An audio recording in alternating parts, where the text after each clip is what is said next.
Hey, what's good everyone? OJ here. Welcome back to another stream. We got a great one for you guys today. Gonna be talking about a lot of good content, but I'll be honest, I'm kind of schmixed right now, man. Like, for real, like, I'm kind of schmixed because I'm like, I think I'm jet lagged combined with just like different time zones.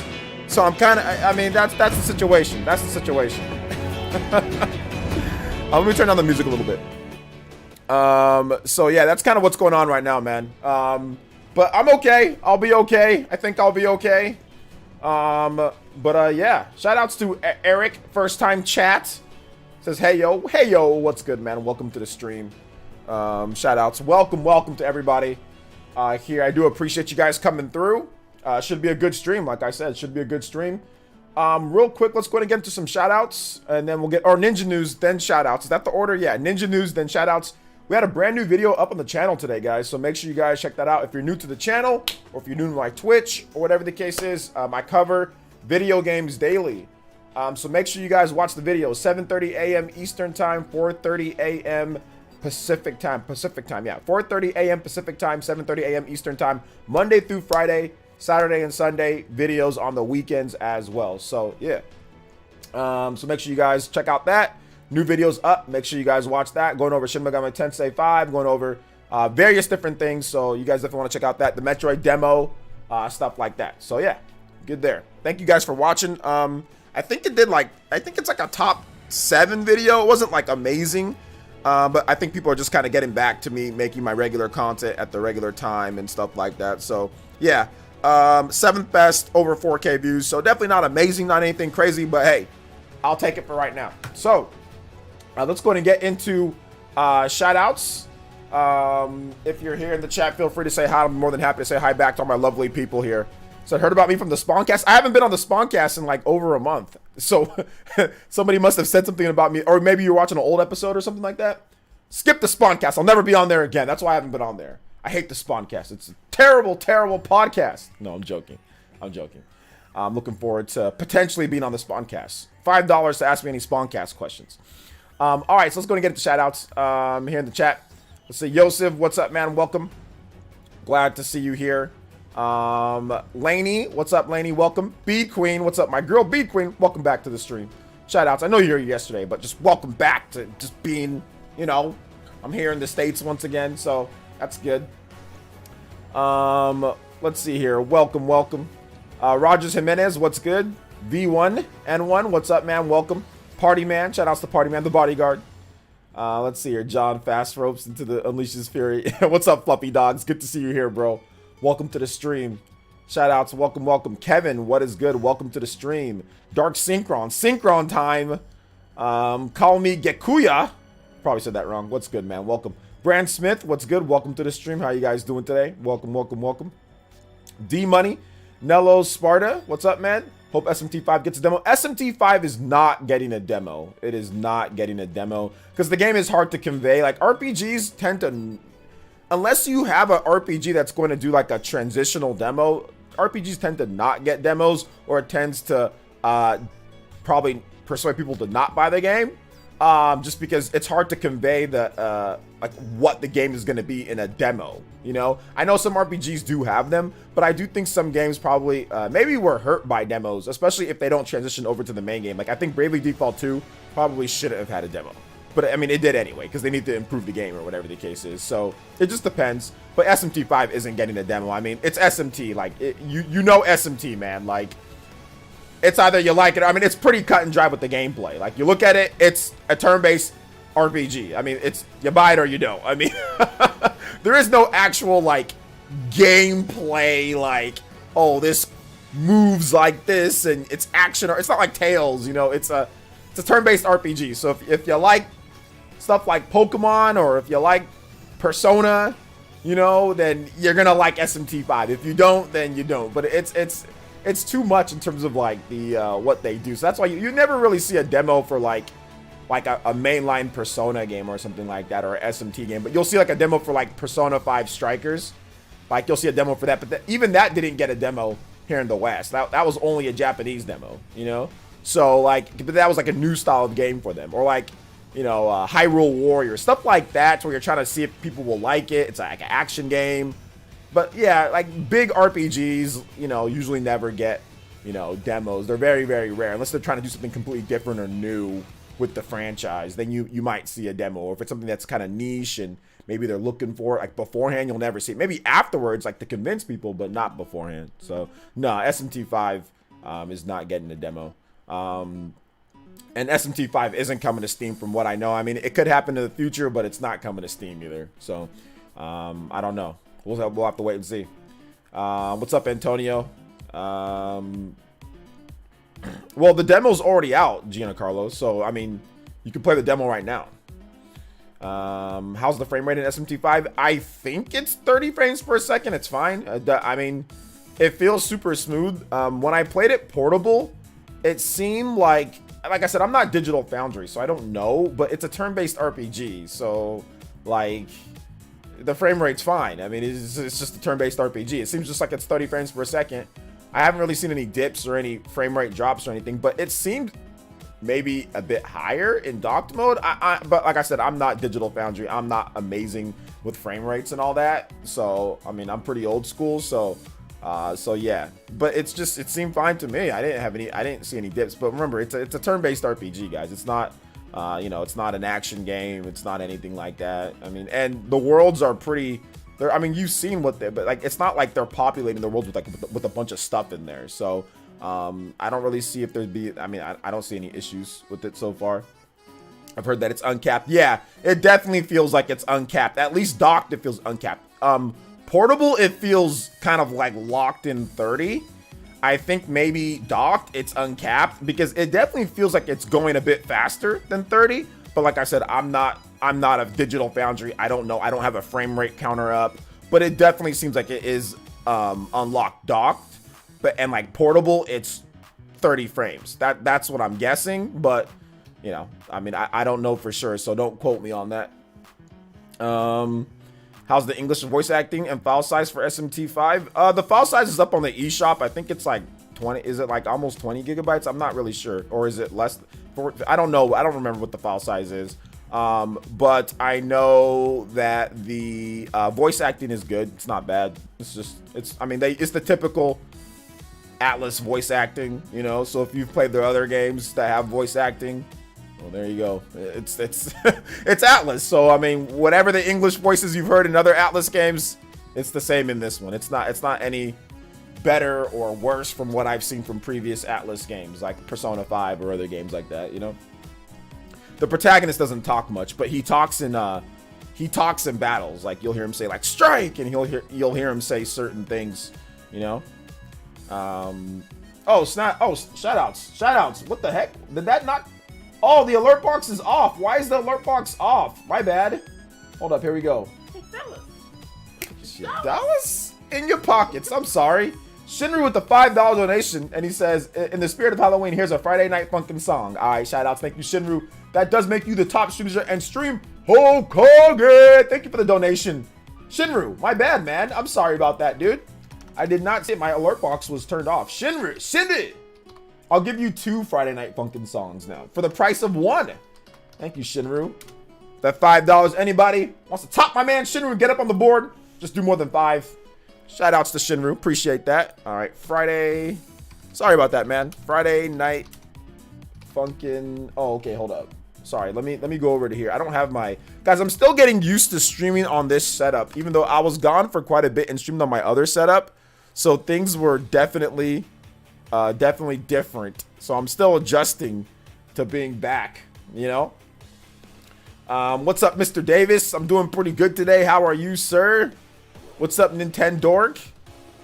Shoutouts. How's the difficulty? Is it punishing? Yeah, watch my videos on it too, guys. Like, I've already made a couple of videos. Like, some of you guys are asking me some, like, basic questions, like the difficulty and stuff like that. I mean, it's SMT5. But yeah, check out my videos as well. I've already made 2 videos in the past week on SMT. You definitely want to check those out for, like, the basic stuff. Like, is it difficult? Things like that. And once again, you guys aren't watching my videos. You guys aren't watching my videos because, Callum, if you watch my video, or any video that I've made when it comes to SMT5. But if you watch my recent videos, I've already stated that this is probably the best one to get into. I stated that this is a must-see or a must-play exclusive for the Switch. There is a casual mode, there is a normal difficulty, and there is a hard difficulty. I've stated that multiple times in multiple SMT videos, you know, so I don't understand why you're saying the difficulty is a turnoff for you when I've already stated multiple times that there is multiple difficulty levels if you've watched any of my recent videos on Shin Megami Tensei. So I don't understand this thought process. I ain't good, OJ. I got my bonus today. That's so happy. I ain't good. I ain't good, OJ. I got my bonus today. That's so happy today. Google Christmas shocking. All right, shout outs, Mr. Davis. Congratulations on that. What's up, Rescue Squad? What's up, Alonzo Vines? What's up, Archangel Spawn? Good to see you here. Welcome. What's up, Aqua Wateria? What's up, man? Welcome. What's your total playtime? I'm about 15 hours plus in. I'm moving towards 20. But to be honest, I've died so many times at the beginning. It's probably longer than that, but you lose all your progress. So I've actually lost hours of progress. So technically, I guess I put more time in. But when you play on the harder difficulty, you have to like grind. So I'm not 15 hours into the story. I'm just played the game for 15. What my file time shows, but I've actually played it for more. I've just lost time because of I die because I'm on the hard difficulty. So yeah, like I said, I don't play. I don't like playing on lower than normal in games, even if it has an option. You don't like playing on lower than normal, then why are you complaining about the difficulty then? If they have multiple difficulty options, if difficulty is a turnoff for you, and they have a lower option that makes it easier for you to play, what's the problem here? You know, and I don't even know how the difficulty is on normal, to be honest. I'm playing on hard, so I mean, I don't even know how the difficulty is. So I think you're making up your own narrative at this point, man.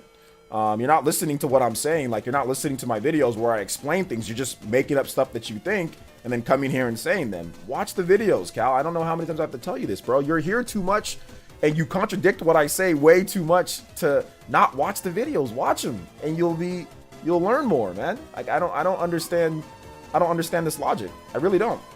Yeah, I'm getting Mario Party Superstars. I'm getting it. Let's see, I just feel like I'm not experiencing the game the way it was meant to be played on easy. Then play the game and get good. I don't get it. If difficulty's a turnoff for you, but then you're not experiencing the way that you want, then get good. I don't understand it. You're being insufferable at this point. JCat, what's up? Welcome. I don't understand it. Like, you want the game to be finely tuned to your every single liking no matter what. So if the normal difficulty is too hard, they have an easier option for you. Like, oh, I don't want to do that. It's too easy. Oh, well, I don't want to play it on. It's like, what is going on? Then just play it on easy. If it's too hard on normal, which you don't know, you haven't played it, you don't know, then just play it on easy. You know, if it's not meant to be way, like, if you want to play a game the way that it's meant to be played, then get good. What's the problem? Are you not a gamer, or are you like, what are you, a casual? I don't get it. Are you a core gamer or are you a casual? Like, if you're a casual, then it doesn't matter. Play the game on easy. If you're a core gamer and you want to play the game the way that the developers intended it, then stop worrying about the difficulty and then just play the game and get good. Be a gamer then. You know, like, play the way that the game was supposed to be intended, the game is supposed to be intended to where you learn. You learn from your mistakes, you get better, and you get good at the game. So just do that. I don't understand the logic here. So yeah. Elias says get good. Yeah. I don't know. I'm not batting him. No, I'm not batting at it. I'm not batting him. No, I'm not gonna bat him. But yeah, the game's I don't understand. The game's not out yet, so I just don't understand how you say it's not for you when there's multiple difficulty levels. You don't know how hard the game is on normal. You don't know. You're just... I'm done with Caleb. I'm done. Metroid Dread doesn't even have difficulty levels. It doesn't even have difficulty levels. You know, Metroid Dread, you played that, right? So if you played Metroid Dread, I don't see what the issue is playing SMT, you know? I really, if you can play and beat Metroid Dread and it's fine, that game, based on the difficulty in that game, there should be no reason why you can't play SMT5 and be good at that game. If you can be good at Metroid Dread, you can be good at a turn-based RPG where you can level up. You know, I don't understand this logic, like this weird logic. Great to see you back. Hope all is going well for you. Thank you, Rocky with the Jow. Thank you for the $10. Appreciate that. What's harder, Metroid Dread or SMT5? I'm playing on the hard difficulty in SMT5, and I have not played the hard difficulty in Metroid Dread just yet, so I don't really know which one's harder, to be honest. I'm guessing SMT5 is harder, but we'll have to wait and see. Roggy Froggy, thank you for the $10 JoJo donation, man. I really appreciate that. Roggy Froggy. Roggy McFroggy. Thank you for the $10. You have surpassed Mr. Shinny for the top Shinja and stream Hokage. You guys give some love to Mr. Roggy Froggy. I do appreciate that. Thank you for the $10, man. Callum's whipping these boys for these streams. Bro, I'm done. I'm done addressing it. Callum he's super weird. He's super weird. Speaking of Get Good, Metroid Dread has been refreshingly difficult. Exactly, Fluffy Dogs, exactly. So we talk about Twitter analysis thinking that Dread demo means that sales aren't good. Yeah, it's interesting to see that. I saw that from a lot of big content creators. I mean, I don't disrespect their opinion, but I mean, I don't understand this logic behind it got a pre-planned demo, so therefore it's not selling. Nintendo obviously planned the demo. It was not a rush thing. It was something that, I mean, demos, you can't just make a demo in like a week. Like, demos take a while to make. You know, so I don't understand that logic, especially when we have sales data right in front of us. Like, you can look at the eShop. The eShop charts, Metroid Dread is still #1 on the eShop. You can look at the Amazon sales charts. Metroid Dread is still a top 3 game on Amazon. You can look at the Japanese sales. It's still in the top 5 in Japanese sales. It's pretty much broken records in every single territory with Metroid in the series franchise. I don't understand this logic. I don't understand it. Like, you can look at the data that's right there. You can look at actual sales data, and we've got numbers in regions. We've got weekly sales. We've got eShop numbers. We've got all this information. You can see if the game is selling well or not, or if it's selling well enough. And it is. So, I mean, from my estimations, it's crushing games like Paper Mario. It's beating games like Clubhouse. It's beating Astral Chain. It's beating a number of other games that had came out and did well. So, I mean, I don't get it, but it is what it is. But we'll talk about that more, I guess. Jazzy Jefferson with that $20 JoJo super chat. Thank you so much, Mr. Jazzy Jefferson. Oh, snap. Mr. Davis coming through. Holy smokes. Y'all showing those, got those Skittles colors, the tropical Skittles? You guys know the tropical Skittles colors? Let's go. Shout outs to Jazzy Jefferson with the 20. Says, cool that Atlas and Sega got you to play SMT5. The early previews and worldwide release shows how far the mainline Mega Tensei has come. Congratulations, Tyrese style. Yo, thank you so much. I appreciate that, Mr. Jazzy Jefferson. You were the top streamer until Mr. Davis came through. And with the dropped a huge $50 donation. Shout outs to Mr. Davis. Yes, I did get it. I know you're at work taking care of those patients, man. My man, Mr. Davis, putting in work on the channel as well. I do appreciate that, Mr. Davis. Let's get you up here on the board. Let me know if I can answer those questions, my boy. Mr. Davis becoming one of the mainstreams. The mainstreams over here, man. I appreciate you, Mr. Davis. Thank you for the $50. You guys give some big love to Mr. Davis with that big $50 donation. Anybody want to top Mr. Davis on the board? I'm not sure if we can. Big $50. Thank you so much for the support, Mr. Davis. I appreciate that, dude. Seriously. Skittles have trans fat. I'm done with them. Yeah, Skittles are really bad to eat. Are really bad for you. Don't eat Skittles. Too much sugar. Too much sugar. Too much. Oh my God. Skittles are really bad for you. Oh my gosh. At least, or if you do eat them, it's got to be every once in a long while. Do not eat them consistently, or you will probably have problems. But hey, y'all eat what you want to eat. But shout outs though. Thank you for the $50, Mr. Davis. I do appreciate that. My Hero movie, yeah, I'll probably watch it. I don't know if I'll watch it tomorrow, but I'll watch it at some point. You're gonna make the car right. You're gonna make the car. Okay, you're gonna go. Wait, hold up. Gonna make me the car game right now. Okay, what car game are you talking about? Metroid Dread sold 2.9 million. Yeah, 2.99999. Yeah, that's exactly what it did. That's where it was. Let's see. Hey, what's up, Huddy? Welcome to the stream. Let's see here. So yeah, absolutely. Let me play some F-Zero. What fruit snacks are the bomb? What fruit snacks are the bomb? Dude, I like a lot of different type of fruit snacks, But what is it? Like the Welch's fruit snacks are pretty good. You know, I like those, but I don't really eat a lot of fruit snacks and all that. And to be honest, my teeth, when I was in overseas, my teeth got jacked up. My wife bought me, or my fiance wife, whatever, she bought me these plantain chips, and it shattered my tooth down here and up here like all at once. So I'm not sure if they were stale or what happened, but my teeth got rocked by those plantain chips. So I was pretty much in a lot of tooth pain. I had to set a dentist appointment for today, or no, sorry, for tomorrow. So yeah, so I'm not going to be eating any fruit snacks or anything anytime recently. And this whole past couple months, I haven't really been eating any type of candy or sweets and stuff like that. Yeah, I can't even chew on this side of my mouth. My left side of my mouth, it hurts like hell. So I scheduled a dentist appointment. But yeah, my whole tooth is shattered right here. And I know like a tooth up here is shattered as well. So yeah, not good, but that's okay. Let's see here. How can you compare SMT3 with SMT5 battle gameplay wise? I would say like SMT5 is more Tokyo Mirage Sessions ish. I would say that's what I would probably relate it to. If you've played Tokyo Mirage Sessions, I'd say that it kind of feels a little bit more like that. Take Persona 5 and then mix it with Tokyo Mirage Sessions, then you've got SMT5. So yeah, such as credits, worth $60, 2D garbage, etc. I mean, there's always something, right? There's always something. So Metroid is my game of the year. Hilarious to see all the smear campaigns. I don't know if it's a smear campaign.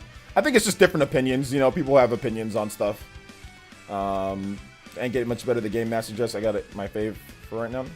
Game ain't getting much better with the Game Master. I think you meant Metroid Dread. I think you meant Metroid Dread. I'm understanding your typos here now. I'm understanding. Okay, you're getting better. You ain't getting better, or you are getting better. So yeah, the whole emulation thing. I don't really think that was more of a controversy with the game or a smear campaign. More so that it was just one publication looking for hits, which they got. You know, it was one publication looking for hits. I'm not sure if it was necessarily a smear campaign. More so than writers that are obviously looking, you know, in a crumbling business structure, which is, you know, online media. You know, they're looking for hits. They're looking for their next big article. You know, same thing as like YouTube clickbait. You know, very similar thing. Let's see here. SMT5 will have more options than SMT3. Yeah, it has more options, but I'm just saying like the flow of the gameplay just feels more like Tokyo Mirage Sessions than anything. You know. Maybe Jim meant to say earlier, I'm happy today because I got my bonus today. I got 2 bonus today. Oh, congratulations, Mr. Davis. What are you looking forward to more, Breath of the Wild 2 or Elden Ring? Oh, Breath of the Wild 2. I mean, if you've watched any of my videos, I think you would know that Breath of the Wild 2 would be something that I'm looking more. I mean, all you got to do is look at how many videos I make on certain topics, guys. Like, look through my channel. If I'm always talking about a certain game like Metroid, like you saw how many Metroid videos I made. SMT, Xenoblade, Fire Emblem. You know those are the games that I'm usually looking forward to more. And I've obviously made way more videos on, you know, Legend of Zelda, Breath of the Wild 2 than Elden Ring, you know.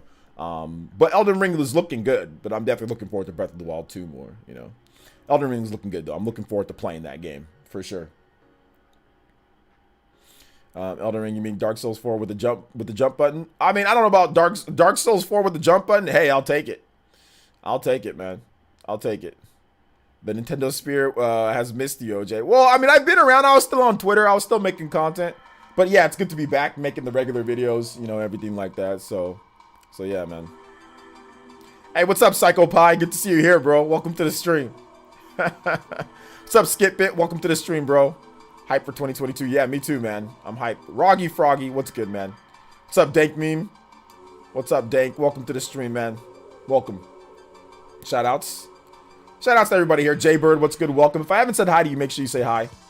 I think I went on a little Cal M rant. Chaos for Hire, my copy of No More Heroes 1 and 2 from limited run games are finally shipping. Hey, congratulations on that. Congratulations on that. New Star Ocean, better, not integrity and faithlessness. I think that it's definitely going to be better, Lord Bakuda. I think that the new Star Ocean definitely looks better than the Star Ocean 5, you know. I'm just going to call them I'm just going to call them by numbers, guys. So just keep that in mind.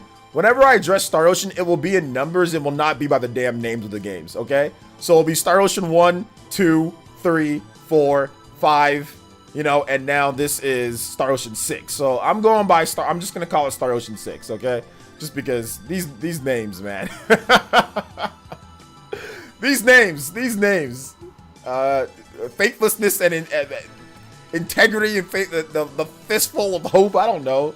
I get schmixed on their names. Till the end of time, Star Ocean, the last hope. I'm good. I'm just gonna call them by numbers. Let me just call it Star Ocean 5. Star Ocean 5. This one's Star Ocean 6. There you go. I think they should just do that. They should just number it. Honestly, I think that the names, I'm not trying to sit here and say that the names are the reason why it's not, but I just feel that just number the star, just number them.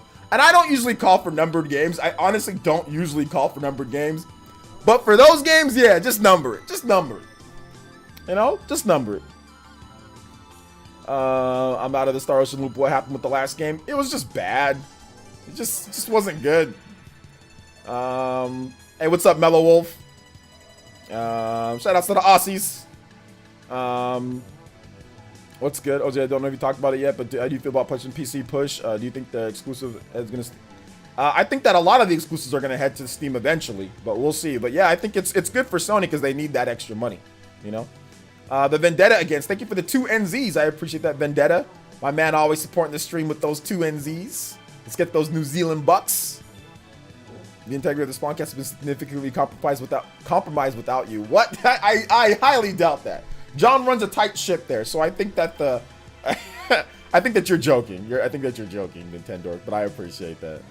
Has the SMT5 Q&A ended or not? No, we're continuing the SMT Q&A. When you guys come to my streams, guys. From now on, you can talk about any topic. Any topic will be talked about. I'm not gonna have any order because we need chaos in our life. So any topic I'll talk, unless I really want to focus in on a topic. But you guys can ask me any question. So shoot. Today I tried to play Metroid on demo on the Switch, on my Switch to play. Okay, shout outs Nolan. How'd you like it? Hey, what's up, Hawk? Welcome to the stream. Was it gameplay, story, or OST, all of the above? What are you talking about? Oh, you mean with Star Ocean?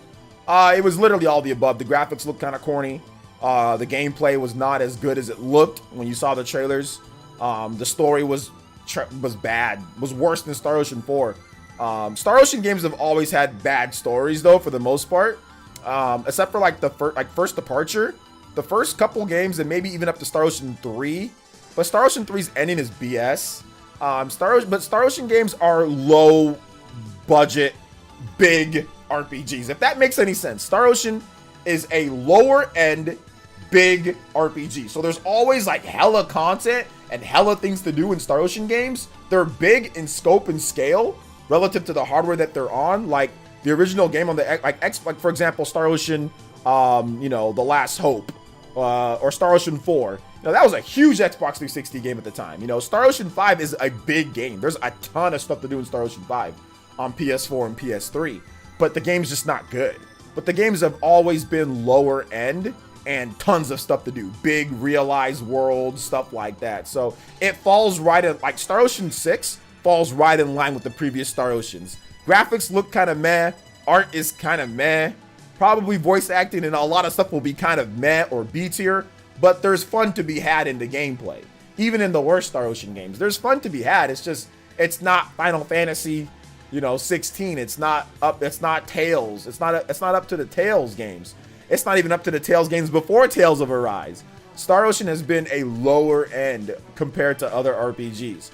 Still fun to be had, but not quite up to the level of other RPGs like Tales, like Final Fantasy, like Pokemon, like Xenoblade, like SMT, like Persona. There are a long list of RPGs that are better than Star Ocean, in my opinion. So, but it's still okay. It's not like it's the worst game in the world. But Star Ocean 5 was really bad, though. That was the worst Star Ocean that I've ever played in my life. Have you been digging through your OLED? Yeah, I've got my OLED all, I got it unpacked. I downloaded some of my games on there digitally. I looked at the display. The display quality is really good. And I've already started to play a little bit here and there, and it pops just like it pops on my TV, but it actually looks sometimes a little bit better depending on like the resolution of the game. It actually looks a little bit better on my OLED Switch than my OLED TV, which is just nuts, you know? Yeah, well, I'm going to the dentist tomorrow, Fear Fox, so I'll be okay, guys. Thankfully, I'm blessed to where, you know, I can be able to go to the dentist and I can get it fixed. So even if my tooth hurts, I can go. I'll take care of it. I'll pay my little dental fees. It won't be little, but I'll pay those. So thankfully, you know, I'll be okay, guys. But you know, there's people that are in a far less worse situation, you know, when it comes to like dental care and all that. So you know, I'm thankful. You know, I'm thankful for what I have. So I'll be okay. That's why I'm not really, even though my tooth does hurt a little bit, you know, I'm not really too stressed about it. But thank you for that. Hey, what's up? Hey, what's up, Stealth?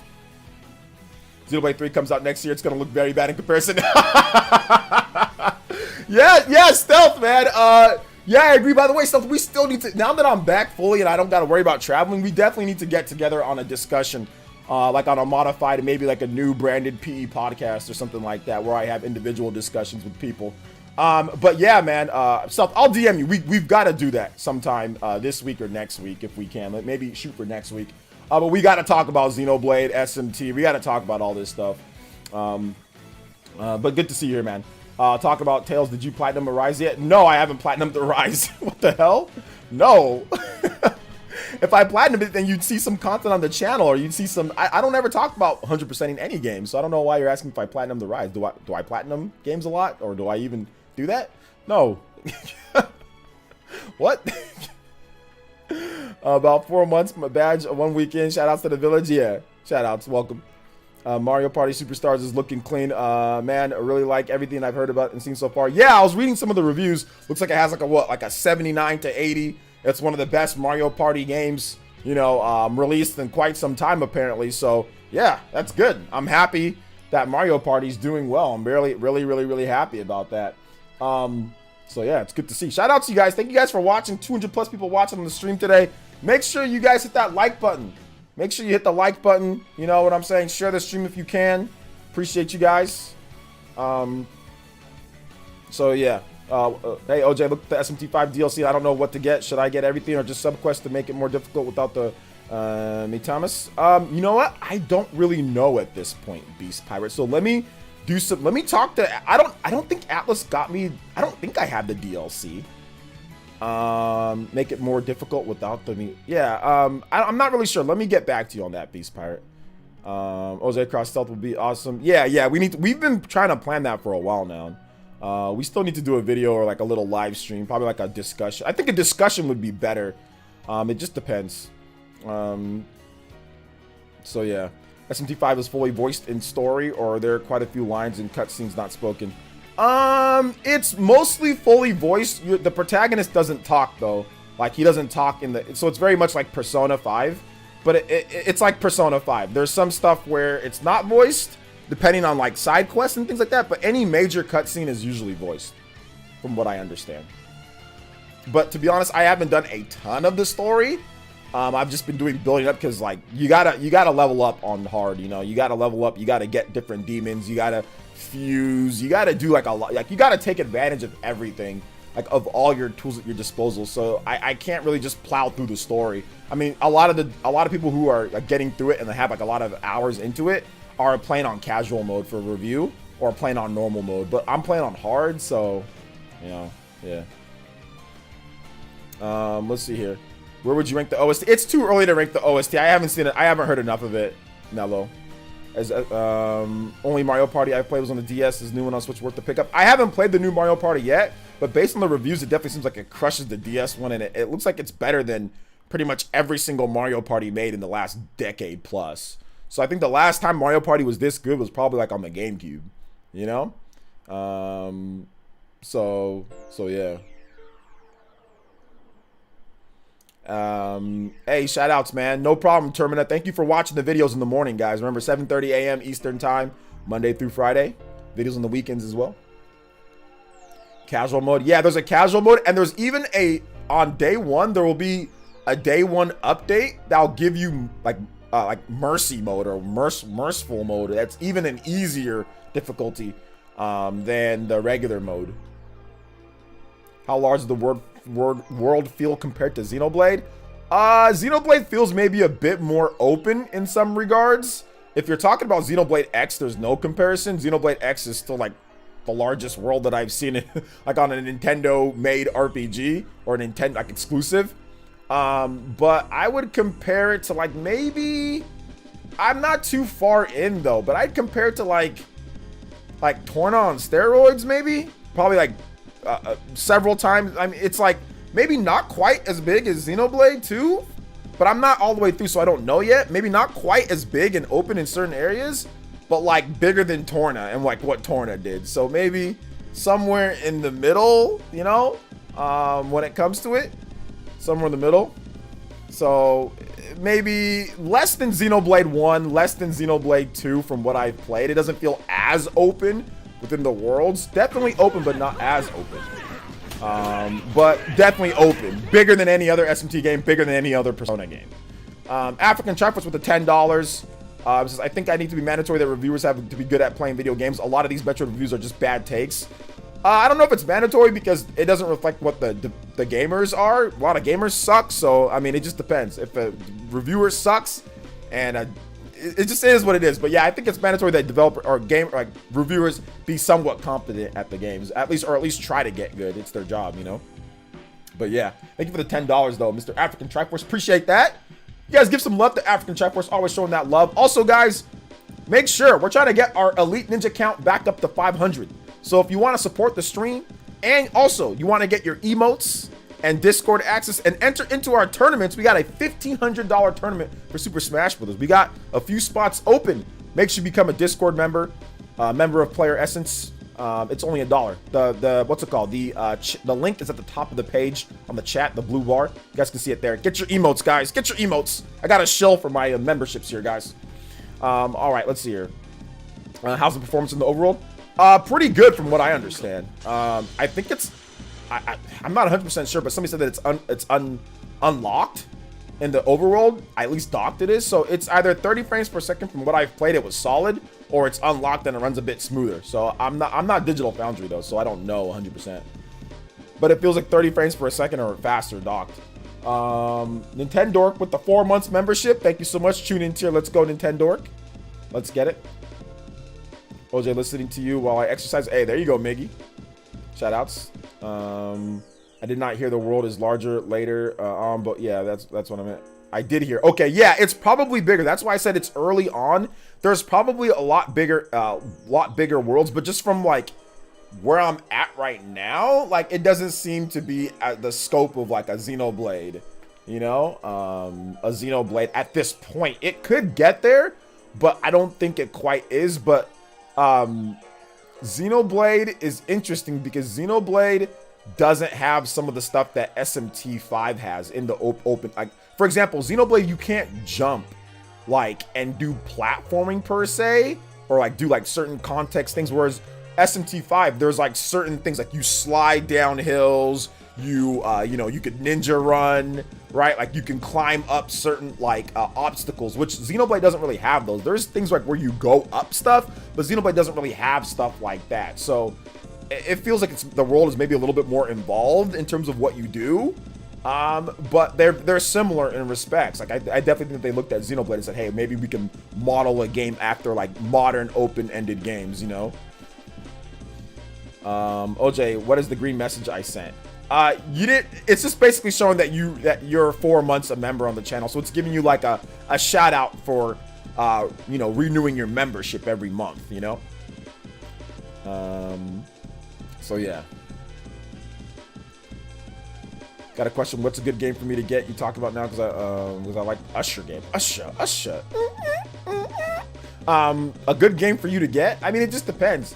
I mean, Mario Party's coming out, so if you like mini game collections, Mario Party's good. SMT5, we're talking about that game, so that game's coming out in a couple weeks, so that game's gonna be pretty good. How does the movement feel to control? Good. I mean, you're fast. You can jump.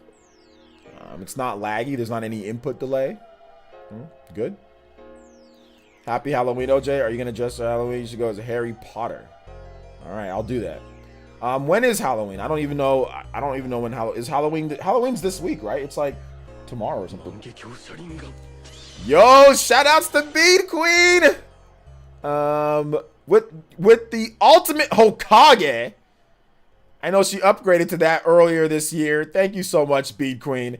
Only 4 months for 2 years. Only 4 months for 2 years. Let's go, Bead Queen. Thank you for the long-term support. Thank you. Thank you so much. Ultimate Hokage. You guys give some love. Respect the beads on the queen. Let's go. Sunday. Okay, yeah, Sunday. Cool, cool, cool. All right. I don't think I'm going to do anything for Halloween this year. I don't think I'm going to do anything for Halloween this year. So yeah.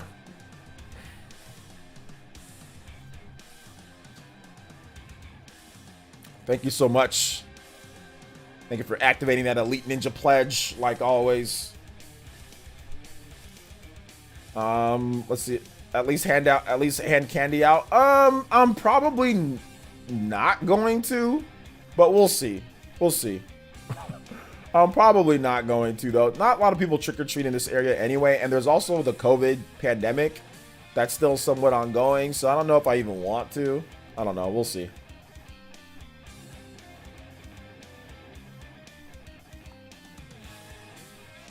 Let's see. Fatal Frame Made in Blackwater looks fantastic. Really great on the OLED, the SWOLED. Yeah, I think Fatal Frame, it was already one of the best looking Wii U games. So seeing it actually in higher resolution and a little touched up on the Switch and other platforms is really good, especially on an OLED display.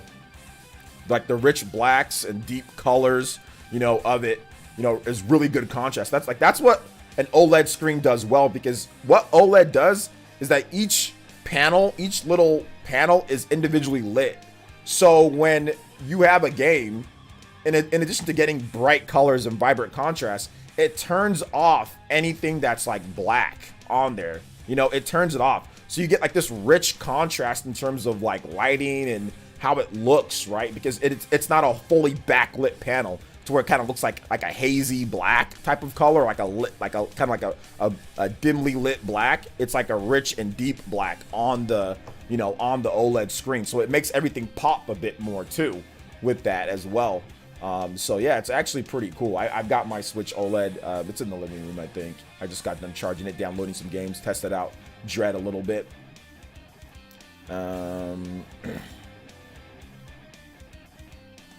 So yeah. What is this theme? This is the OC Remix Castlevania Death Trap. Halloween is also called Enemies Night or Revenge Night in some areas. Not a good thing. Yeah.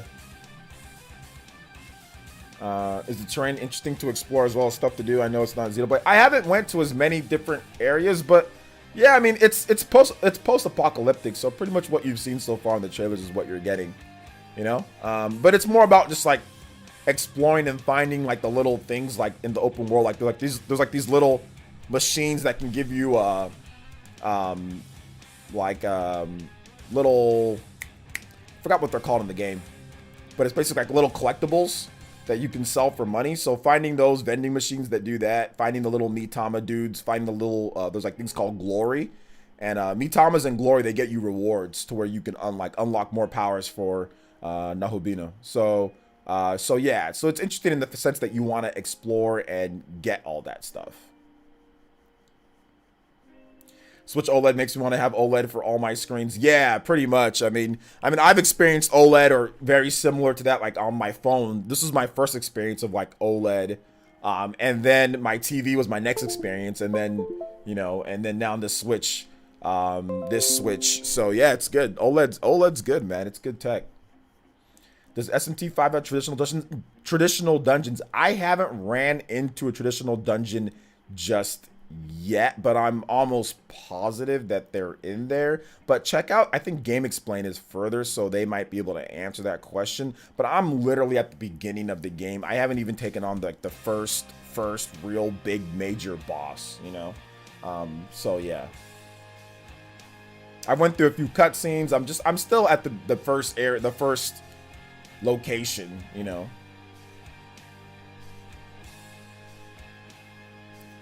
So yeah, it's good. I know you can't talk much about SMT5, but how's the music in the game? It's good. I like the battle theme. Relics. There you go. Yes, relics.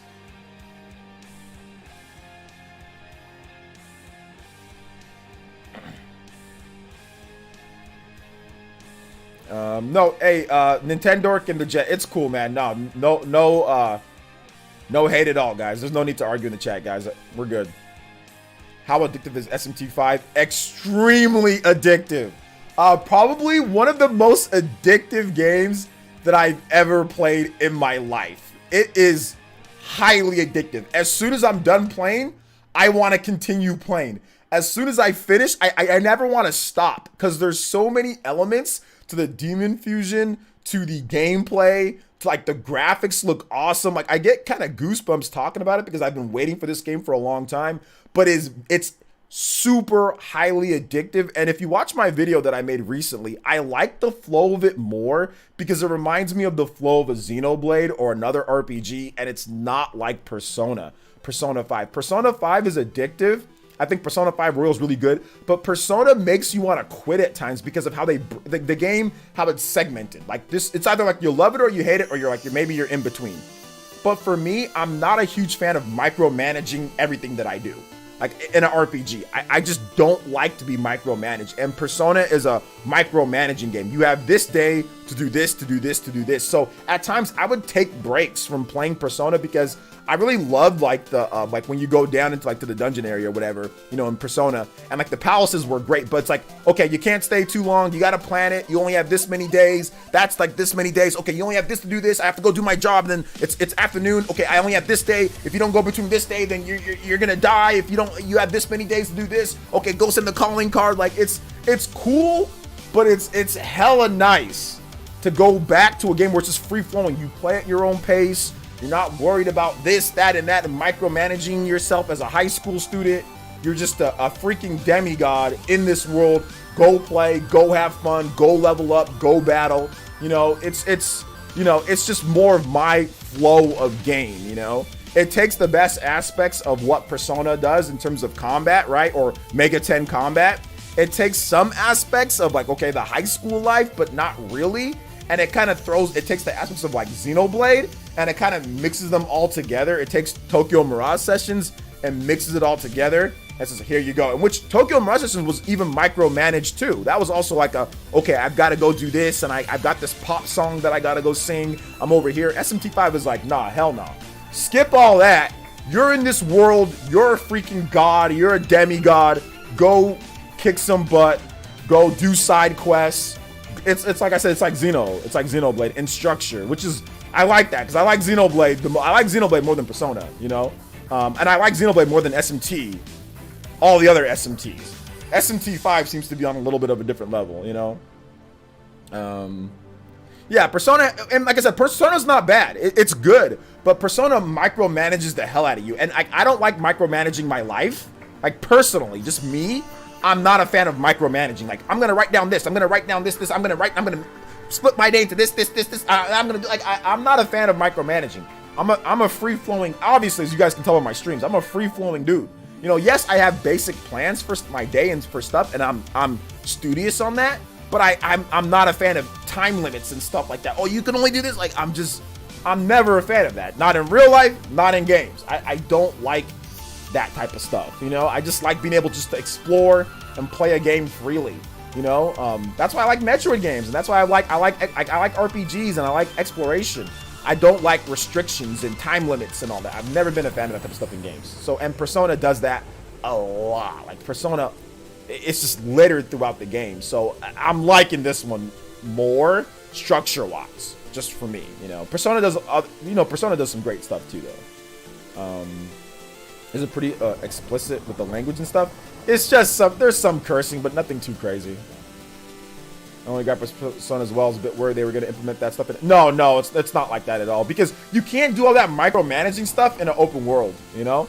Persona is a PS3 game at the end of the day, so it's built like a PS3 game. I shouldn't even say that. It's built like a game, you know, that is built like that game. And it works for Persona. It works for Persona. It works for that franchise and what people love about that. There are a lot of dudes that like that type of stuff. And You know, whenever I talk about Persona, I don't talk about like the dating and like all that, like, and like the school and like the mini.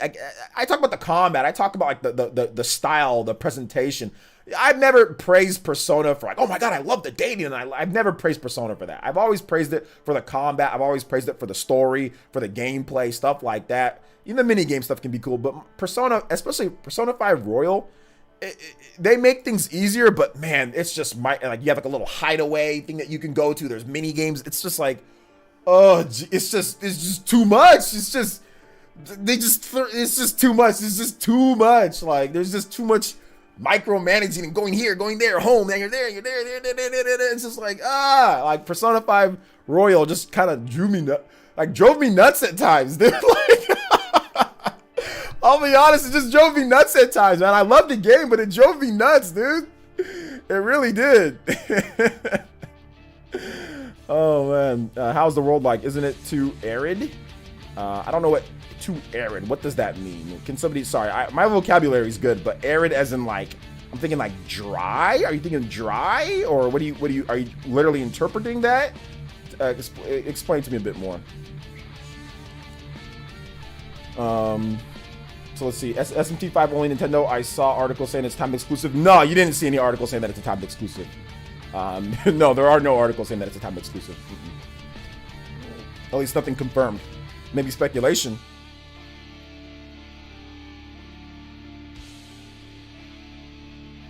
NBA thumbnails for his vids? I don't know what NBA thumbnails you're talking about.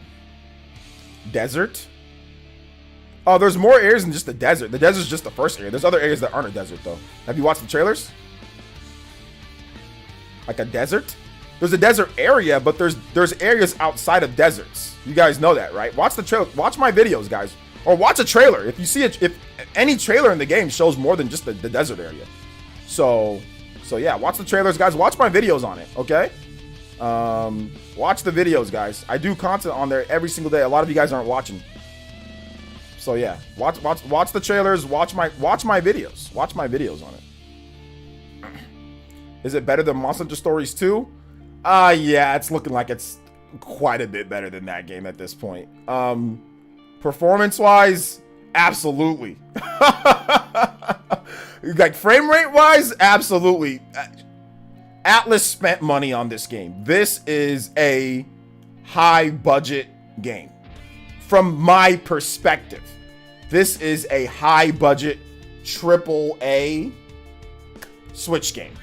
It's clear that more effort has been put into this game than almost every single RPG on the Switch to this date. Now, you might not like the game, but this is a clear cut above almost everything, maybe with the exception of Dragon Quest. The only game that I can think of is third party is Dragon Quest 11. We're not talking about Nintendo first parties. We're not talking about Breath of the Wild. We're not talking about Xenoblade. We're not talking about those games. We're just talking about third party games. RPGs, this is by far, it's like Dragon Quest 11 in this game. There's like barely any. Is SMT3, is it closer to SMT3 or SMT4? It's closer to Tokyo Mirage Sessions. SMT4 and Tokyo Mirage Sessions. Before I leave, OJ, you might want to change your live stream thumbnail. I thought you were talking state of play. I did change my thumbnail. I don't know why YouTube is displaying the old thumbnail, but I did change. I do have a new thumbnail, but YouTube for some reason is displaying my old thumbnail. And I don't know why they're doing that, because I clearly have it to where they're displaying my new thumbnail.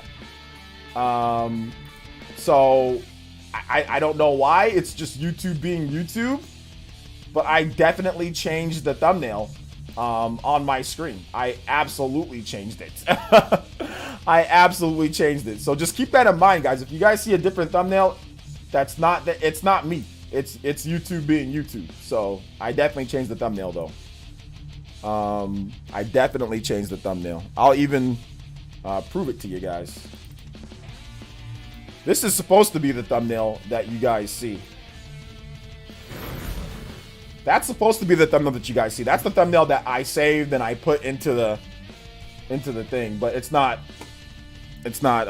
showing, so I don't know.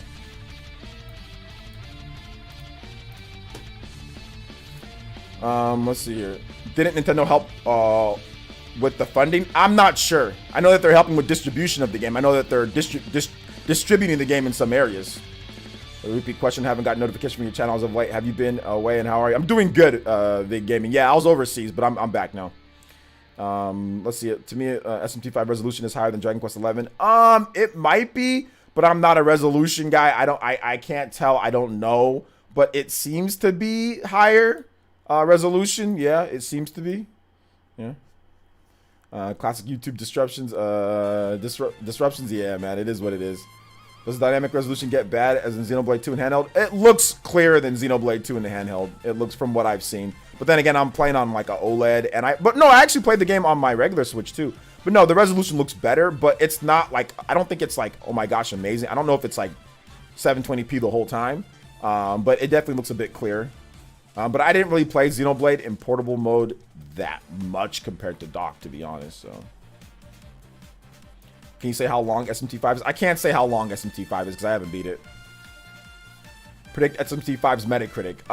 85, 80s, 80, mid to high 80s. 85 to 89, somewhere in that range. Probably like 85 to 88, somewhere there. I see that thumbnail. Okay, so some of you guys see that. Actually, on my own page, I see the thumbnail that Shinru's talking about on my own page. So let me double. Yeah, I see the state of play thing. So some of you guys are getting that thumbnail. Some of you guys are getting the new thumbnail. But yeah, on my page, I see the other thumbnail, you know? Like I see the, I see that. So yeah, it is what it is.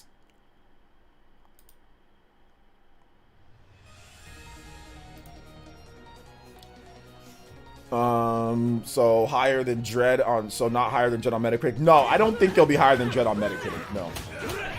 Mr. Davis with the $5 super chat. Thank you so much, Mr. Davis. I do appreciate that. Thank you for the $5. This year it's been very tough to get above. Dread has one of the highest. Dread is one of the highest rated games of the year. For major games, I think it is the highest rated big exclusive of the year, right? Like, you know, console exclusive. Out of anything Microsoft, Sony has done, Nintendo, you know, although I think Forza will probably be like a 90, you know, but yeah, it's really hard to get 90 or above. It's really hard. Dread has an 89. Like, it's really difficult. Most games don't rate that high. So SMT5, it's a hardcore Japanese type of game. You know, they're trying to make a push for the Western audience, and it's really good. I just don't see them, you know, going. I don't see it going above Dread. But that's just. I mean, I could be wrong. I hope I'm wrong. Is the game above? Is the game a 9+? I haven't done my review yet. Yeah, but hell yeah, dude. Like, if you're comparing, like, yeah, it's definitely a to me, it's a super high rated game. I think this is a highly rated game, but you know, we have to wait and see. Can you compare the open world to style of the SMT5, like Monster Hunter Rise, Quarters, Xenoblade 2-ish, like lower scale Xenoblade 2 in terms of like the world, open world.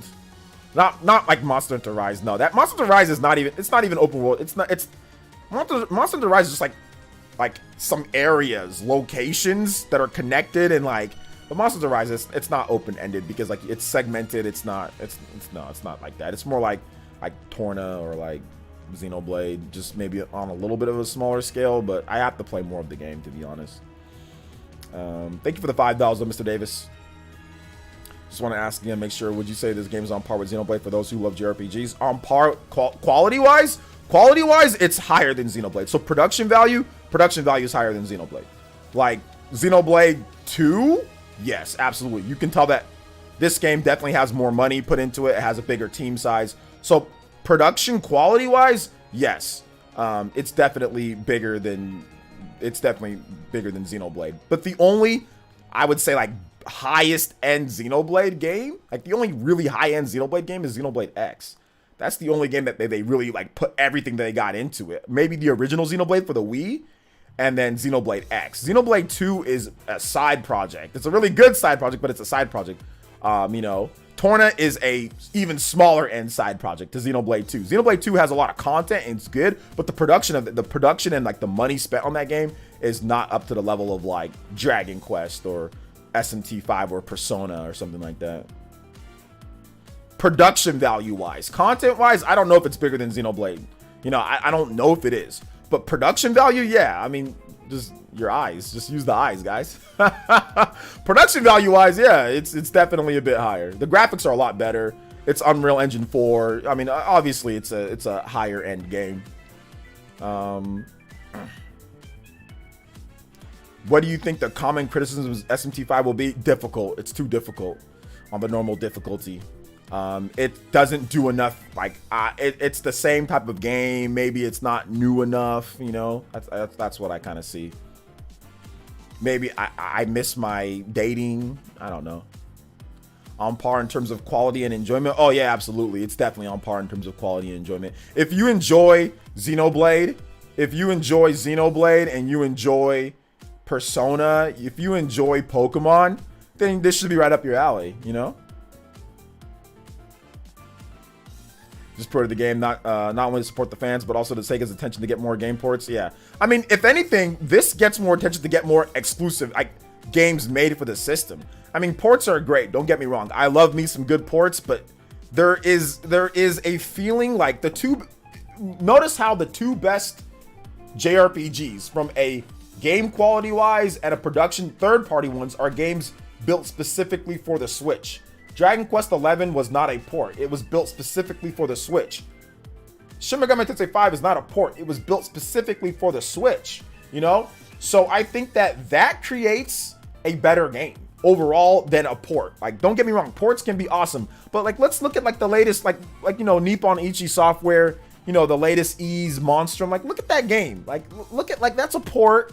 It's a clear port. They didn't spend enough time. Like, it's okay, but it's just not up to the level of what I see with a Dragon Quest, or what I see with, you know, with Shin Megami Tensei 5. Like, when they actually, and yes, that's more expensive. Yes, not every developer can do that. I'm very well aware of that. But when you build an RPG for the Switch, you can get great results. And I think that's probably the way that, you know, I want that. But yes, obviously ports are great. Getting a port of Persona 5 would be great. Getting a port of, you know, of other games would be fantastic. But I mean, I hope it also inspires developers to create games uniquely for the Switch, which obviously is riskier and more expensive than just porting a game, you know? Exactly. Look at Monster Hunter Rise, built specifically for the Switch. Look at these games. And it's funny because all those games are super high quality and some of the best rated, and will be, or some of the best rated games in their genre on the Switch. Like, look at Monster Hunter Rise, look at Dragon Quest XI, look at SMT5. I mean, it's not done a lot, but when it's done pretty well. You know, it's done pretty well, you know? So yeah. Yeah, SMT5 it's a day one cop, I think so. Xenoblade Chronicles 2 is still impressive for what it was. Oh yeah, absolutely. Let's not get it wrong. For what it was, for the team size, for what they did, it was absolutely impressive. But from what we're hearing with Xenoblade Chronicles 3, that it's gonna blow Xenoblade Chronicles 2 out of the water production value wise. You know? Just how pretty is the game in person? It's very pretty on the OLED. Very pretty on the OLED. Very pretty. I do notice little details like the sand. I noticed one little detail. So like when Nahobino is like one of the first cutscenes in the game, Nahobino was like listening. Like that's what he listens to Aogami. You know, like when he fuses with him, he like listens in like this. And I noticed, I don't know if you guys have noticed this in trailers, but you notice it like if you have an OLED TV or if you have like the Switch OLED, you gotta look maybe on the Switch OLED. But if you look really quickly, he has like a pulsating blue energy light throughout his hands. And also on his suit that it connects. And I never noticed that up until when I played the game, you know, on my, I have like a really nice gigabyte monitor here. It's not an OLED, but it's like a LED. It's nice. It's like a really nice monitor. And like, I noticed it a lot on my Switch OLED and on my Switch, oh, sorry, not Switch OLED, my OLED TV. I noticed like that. There's like little details like that are pretty good, but you know, it's not like the greatest graphics in the world, you know. Let's not compare it to like Tales of Arise or any other like, you know, some types of PS4 and Xbox One RPGs or whatever the case is, but it's still for Switch, comparing it to everything on Switch, is definitely a cut above everything else on Switch, or it's like right there with Dragon Quest, you know. How pretty is Nahobino in person? In person? Well, I've never seen him in person, but if you mean on my screen, he's very pretty. And you know, hey, look, I'm not ashamed. I'm definitely, hey, look, he's very, very pretty. He's not ugly. He's definitely he's all the see a metrics of a face that you would see. He's definitely pretty. So yeah, that's undeniable. Let's see here. SMT5 has an amazing art style. Yeah, it does. What's up, Pablo Hernandez? Yes, good to be back. SMT5 on the OLED with good headphones is gonna be sick. Yes, I actually did that a little bit, and yes, it's very nice. I have a really good surround sound, guys, like a sound bar. I know people crap on sound bars, but I have a really good I have a Vizio 5.1 surround sound. That's really good, and it sounds great on there. Like, you got to turn it up a bit, but it sounds really good, you know, and it sounds good on the OLED too. Like, the improved quality on the OLED is good, definitely. Yeah, the girls, JCat, the girls are definitely gonna go wild for Mr. Nahobino. He's definitely, I mean, he was already pretty before the fusion, but then after the fusion, he's even prettier after the fusion. So, and I'm almost positive he smells extremely good. So if you met him in person, he probably smells exquisite. Like, I'm almost positive he smells exquisite. Will you be playing the new Mario Party tomorrow? I think so. I think Nintendo's gonna get me a review code, but if not, I'll pick it up on the way home from the dentist's office. Girls go crazy for the wavy blue hair. Yeah, absolutely. I wish I could do that wavy blue hair. Hey, what's up, Mr. Eric P? What's up? Welcome. Was Xenoblade 2 built from the ground up for the Switch? No, not necessarily. Yes and no. Xenoblade 2 was built off of what they did for the Wii U. So they used the same engine for the Wii U, and they just made the game based off that. So it was built on the Switch, but they ported over the Xenoblade X engine. You know, so yes and no. It was built for the Switch. Obviously, they didn't port it, but they did use what they already had before, and they've already started making upgrades / new engine. Torna, the Golden Country, was built off of an updated engine from Xenoblade Chronicles X and Xenoblade Chronicles 2. So I think that Xenoblade Chronicles 3 is either going to be a brand new engine, or it's going to be the newest version of the Xenoblade engine. So I would say that Xenoblade Chronicles 3 is probably going to be the game built specifically for the Switch, whereas Xenoblade Chronicles X, Xenoblade Chronicles 2 are more Wii U end type of games. But that's just my opinion. That's not anything that's like, that I'm like, if MVG came on here and said, no, that's not the case, I'd be like, yeah, you're right. You know, so that's just my analysis, but I might not be right on that. I'm right on the specifics of what engines they used, but I don't, in terms of like built for the Switch, like it just, they said that they ported over the Wii U engine, so I'm guessing no, it's not necessarily built specifically for the Switch, you know. Monolith Soft has better engineers while Atlas has better game designers. I don't know about that. I think that they're both very competent. I think Atlas is very competent with their engineers too, personally. But I mean, I think Monolith Soft maybe is more efficient. Maybe that's the case. What do you think of the story so far? It's good.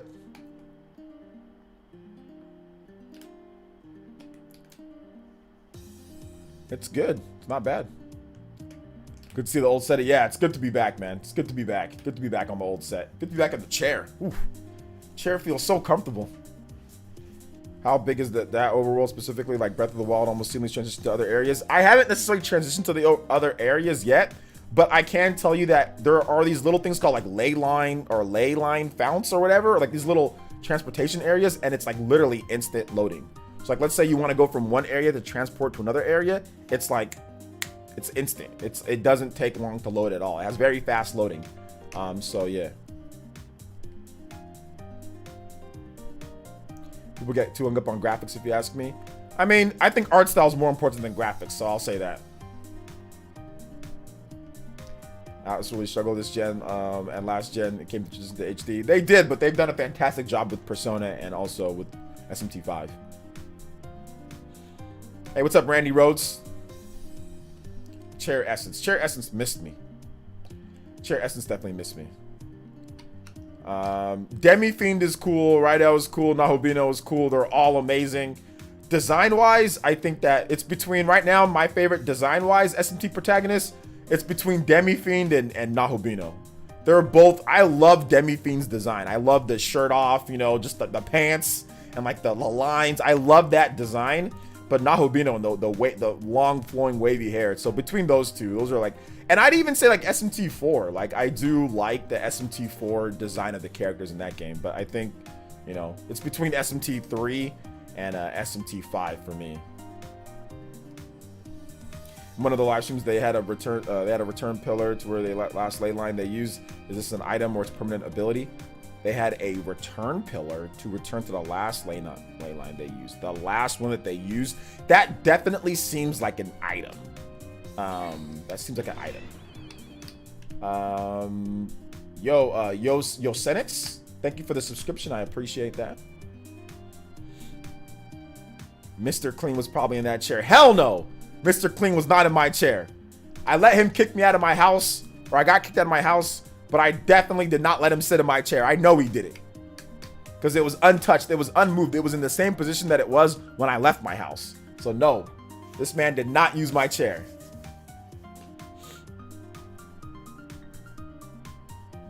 Nalbino is so cool, and the hand sword is an instant win. Yeah, the hand sword is probably what does it for me. Demi Fiend is cool because he just tears you apart with his bare hands at times in Magic. But Nalbino, woo! Dude, you get these skills called like Aogami skills, you know? Like this is where like Aogami, like you can learn they're called essences, okay? So player essence, baby. It was all leading up to this point, guys. It's all leading up to this point. So they're called essences, and basically you get essences from demons. So this is a way for you to get certain skills that are like with demons. You can get those for Nahobino, so because he can learn lots of stuff, right? So it's almost like Persona in that way, right?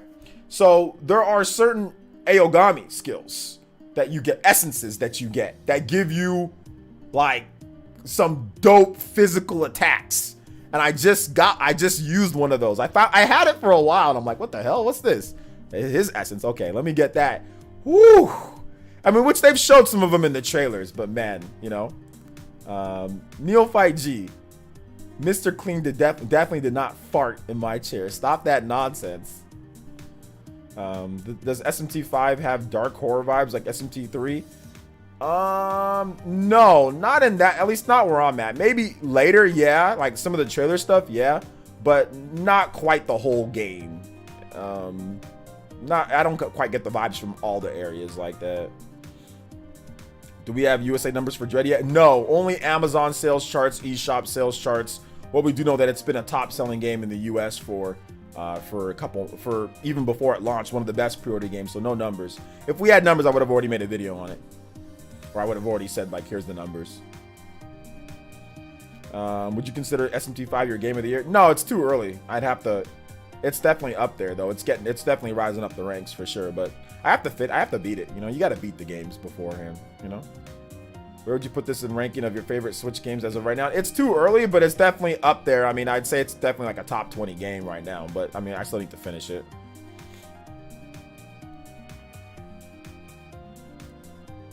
So yeah. Deflect bullets? Well, he's a demigod. He's like so I mean, he's faster than if he was like real, yeah, if somebody had a gun and like pointed a gun at Nahobino, he'd instantly, it looked like he teleported to them and killed him in like a second. He's extremely fast. So, and like his reflexes are super fast as well. So based off of like the trailers and all that. So did I pick up, is Mario Party's not out yet, is it? So I don't think I can, it's coming out, isn't Mario Party out tomorrow? So I don't know if I can pick up the game before it's out yet. Unless I got a review code, but I don't get review codes till the day of the game. Able to tell if there are, are there normal dungeons? I haven't been to a normal dungeon yet, no. There might be, but I haven't been to one yet.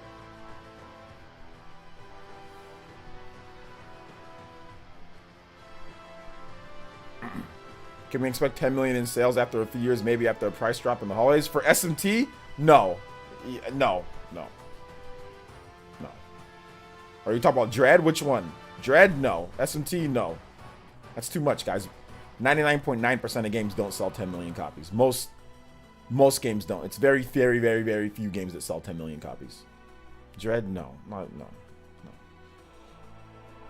It'd be good if it got to like maybe 5 million, 4 to 5 million. If it got to 10 million, that'd be awesome. But like that's very tough. Like Splatoon, you know, even like Luigi's Mansion is like just getting towards 10 million. You know, like I don't think it's gonna do better than Luigi's Mansion. I think Metroid Dread will probably do better than most people think. Absolutely. I think right now I think they're underestimating. Like I've seen a lot of stuff like people underestimating it, and I don't understand why. Like I think Dread is the only game that I've ever seen in my life where people say, or I've seen people say that it's, you know, it's not selling well when it's #1 on the eShop. Like I've never heard of a game in the Switch era that supposedly I'm scared about sales and it's #1 on the eShop. Like that's never happened before. Like you know, I've analyzed sales for lots of games. Like I don't just speak. Some people think, oh, fanboy, I just speak because I like Nintendo. But it's no, everything that I say is analytical. I always use my logic. Now sometimes maybe I'm wrong on stuff. Like I'll admit, like the Xenoblade Definitive Edition stuff, yeah, I was wrong on that. But freaking like Microsoft tripped us up, like remaking some stuff, but not everything. But yeah, I was wrong on that. But when it comes to sales numbers, I don't think I've been wrong on a single game where I've predicted how well I think it's going to do or what the potential of this series is based off of me looking at like information. You know, I don't make sales predictions or say sales stuff on a whim. You guys know I don't do that. You know, I never do that. And I analyze. I look at Japanese sales every week. I look at the COMG rankings. I look at Amazon sales. I look at pre-order numbers. I check with my contacts at Amazon and at Best Buy and at Walmart. I have friends that are in managerial positions with distribution and stock. Like I check with them. I never say things on a whim or just what I think or based off of, well, that happened 10 years ago or 20 years ago, so what's going to happen now? Like when it comes to sales numbers, I look at trends. That's what a good analyst does. That's what somebody, or at least somebody who wants to be a fake analyst, you look at trends. You look at what's happened before, you set expectations, and then you look at what's happening right now. And that's kind of how I see Dread. That's why when somebody said 10 million units, I said no, because that's the smart thing to do. Look at what's happened before. No Metroid game has even came close to 10 million. I mean, could it happen? Yes. Is it probably going to happen with this game? I'm not seeing that.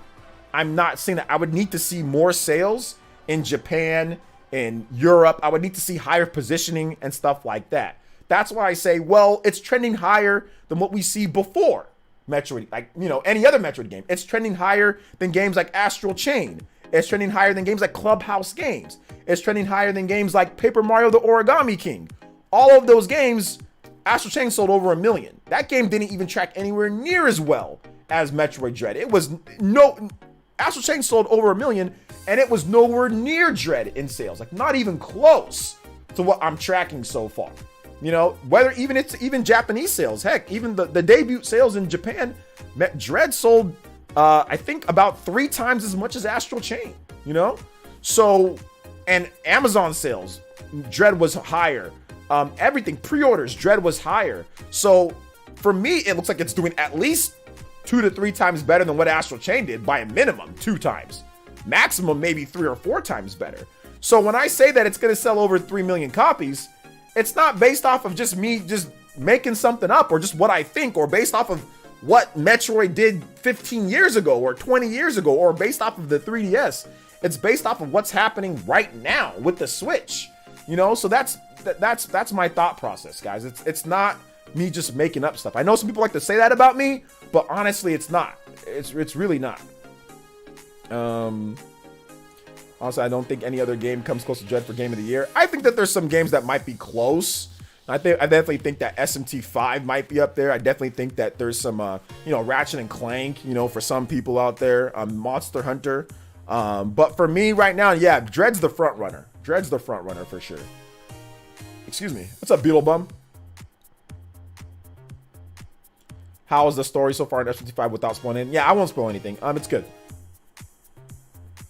Thoughts on Halo Infinite? Looks cool. As far as I know, you have not been wrong yet. At least I started watching you. I haven't been wrong on sales. We've had debates on sales for, what are the games that we've had debates on sales for? Pokemon Let's Go, Pokemon Sword and Shield. What else have we had debates on?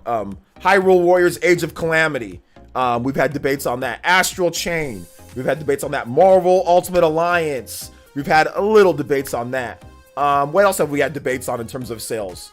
I'm trying to think.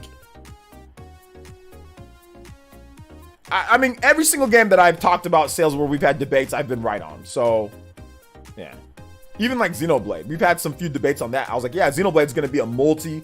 I said Xenoblade's going to be a multi-million seller. That's what I said. People said, there's no way Xenoblade can sell, you know, over 1.5 or 2 million copies. I said, no, Xenoblade is going to be, this is going to be the best selling Xenoblade game. It's going to sell better than the original. It's going to sell better than all of them by a good amount. And that's what it did. It outsold the previous best Xenoblade game, which was Xenoblade 1. It outsold it by over 1 million units, you know? So, and Xenoblade Definitive Edition is like 1.5 million, something like that. So, yeah. Were you surprised how Guardians of the Galaxy turned out? I haven't really played it, and I haven't really watched too much on it, to be honest. SMT5 is going to be Game of the Year contender for me, but you know the general public aren't going to give it enough love. Game of the Year consider. Well, you were talking about yourself. You said, honestly, don't think that any other game comes close to Dread for Game of the Year. Are you talking about yourself, your personal thoughts, or are you talking about what other people are thinking, Huddy?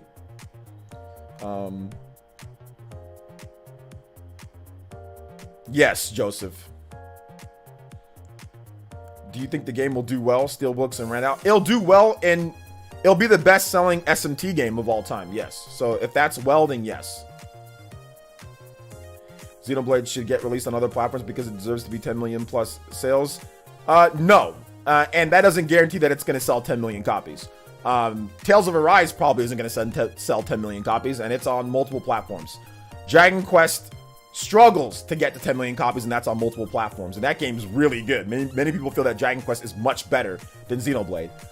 It's very difficult for a JRPG to reach 10 million units in sales. So Xenoblade being multi-platform doesn't guarantee that it's going to sell 10 million copies, because most JRPGs don't sell 10 million copies. And by the way, Final Fantasy VII Remake didn't sell 10 million copies. And I thought that game was going to do extremely well based off the hype. That didn't sell that. So it's very difficult for a JRPG to sell 10 million. It's almost unheard of. The only JRPGs are like Pokemon, Final Fantasy at times can do it. Final Fantasy, Pokemon, Dragon Quest can, but like it takes a while. You know, Dragon Quest can, though. It can reach up to there. Obviously, if you want to count Monster Hunter as a JRPG, I mean, kinda. Monster Hunter, it's very, very rare for a JRPG to sell 10 million copies. So that does not guarantee that it sells 10 million. I mean, especially based off of what Xbox and PlayStation owners buy. I mean, if that was the case, then all these other JRPGs would sell 10 million copies since they're multi-platform, you know?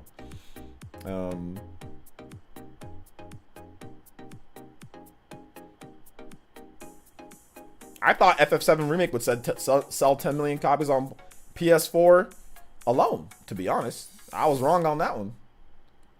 Skyward Sword, I think we talked about too. Yeah, Skyward Sword, although we don't have the sales numbers for Skyward Sword, but I did say that it's going to be the best. It's going to outsell the Wii version of the game. So I think that's pretty clear that it's going to do that. You mentioned Xenoblade 3. Is that coming out on Switch? Go watch my videos on Xenoblade 3, Ragam. Go watch my videos on the rumors and stuff like that, and that'll give you more background on what's going on with that game. This is semantics, but I'm curious, do you consider Pokemon to be a JRPG? Yes! Absolutely, Flying Hippo. It's a JRPG, yeah. It's a Japanese RPG, so it's a JRPG. Any RPG that's made in Japan is a Japanese RPG, or you can say it's Japanese RPG style. So there's games that are made in America or indie developers that style themselves after JRPGs. It's not necessarily a JRPG, but it's styled after a JRPG. But a Japanese RPG is exactly what it sounds like. It's an RPG made in Japan. I mean, but obviously people have different, like, it's different styles, right? So it's like games that kind of moved away from that, but RPG made in Japan, JRPG, for the most part.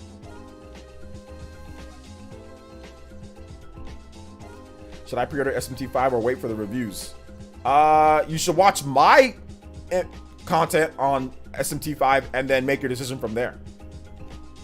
So you should watch, you're watching me. So I'm not going to tell you to wait for other people's reviews while you're watching me. Go watch my videos and then you can make your decision based off of that. How about that?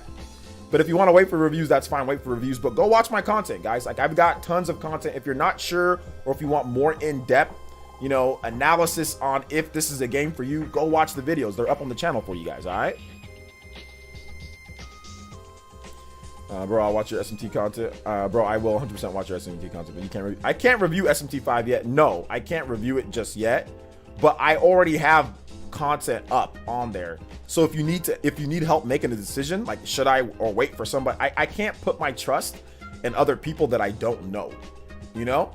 But I can put my trust in myself. So if you want to hear what I gotta say about the game, go watch my content and you can make a decision based off of what I say. But I'll say this. I don't think I've steered people wrong with JRPGs on this channel. I'll say that. I think I have a pretty good track record with that. I watch all your SMT5 content. It's great, bro. Oh, you do? So then you already have your answer then. Then if you base it off of what I've been saying, then yeah, then go get it. What's up, Game Pass Perry? Around how much percentage of sales are from digital sales? It varies from game to game, T-Real. I mean, from platform to platform, from game to game. Some people like digital more with games. Some people it's more physical. It just depends. It depends on availability of the physical copies too. So it's hard to say. Coverage on Triangle Strategy and Arceus. Yeah, absolutely. I can't wait to play those games. Those games look great. Timothy, I'm doing good, man. How are you? What's up, Chupacabra? What's up, dude? Watch you on the podcast. This is my first time here. Watch you on the podcast. I haven't been on the, you mean the Spawncast?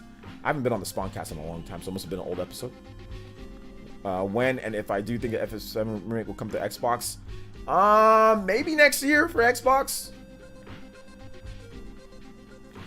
Call me biased, but how can anyone watch SMT5 content and not want to get the game? The only way that I would say that, and I agree with you I agree with you, Huddy, but I think that the only way that somebody would not want to get it is if you're trying to compare it to like Persona, or if you're trying to compare it to like maybe like Tales, or maybe a game like graphics wise or something like that, like maybe like a newer or like Final Fantasy, then yeah, maybe it's tough to compare it to that.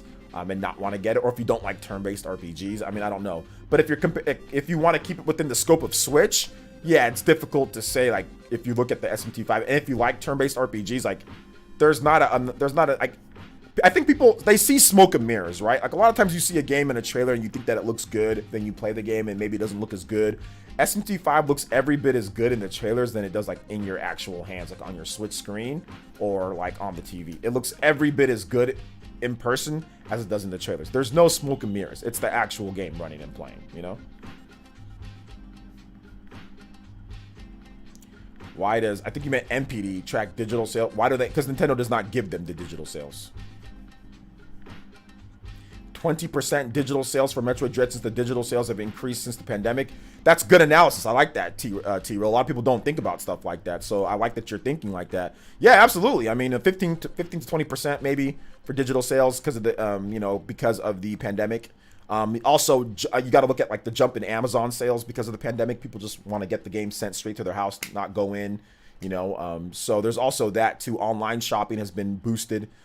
So yeah, I mean, but yeah, absolutely. I mean, maybe 15 to 20% of sales from digital. It might be more in some regions based, and it varies from game to game.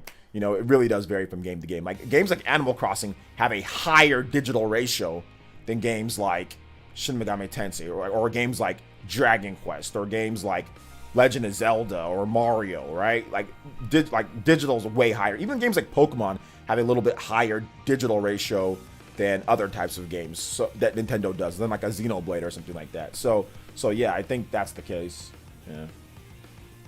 Yeah, I think it's actually higher than, for Nintendo, it's actually higher than 70% physical. I think it's usually like 85% physical, you know, and sometimes maybe even a bit higher. But yeah, the numbers are definitely trending more towards digital with the pandemic, especially with the Switch. People are starting to get multiple Switches.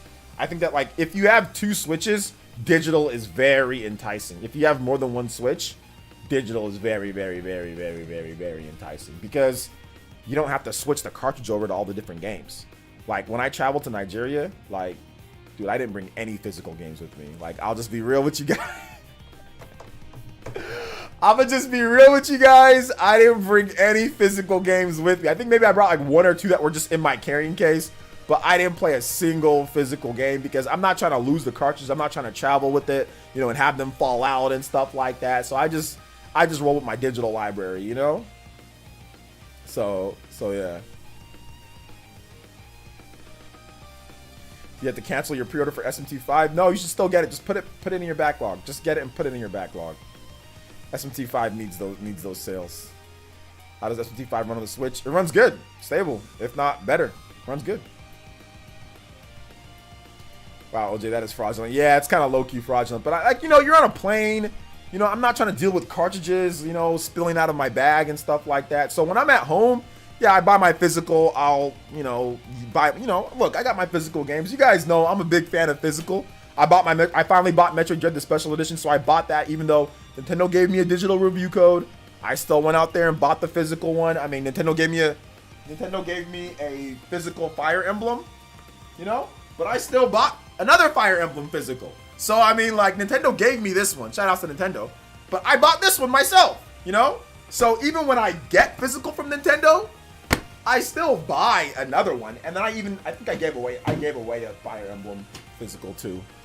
So, like, I'm a physical dude. You know, I've got Xenoblade up here. I've got Smash physical, Octopath. And Nintendo gave me review codes for all of these games, guys.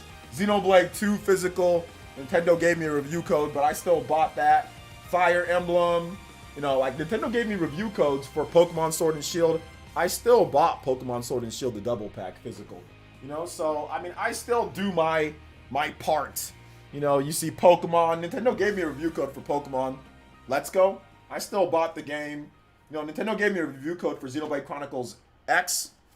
I still bought the physical Xenoblade Chronicles, you know? So, I do my part.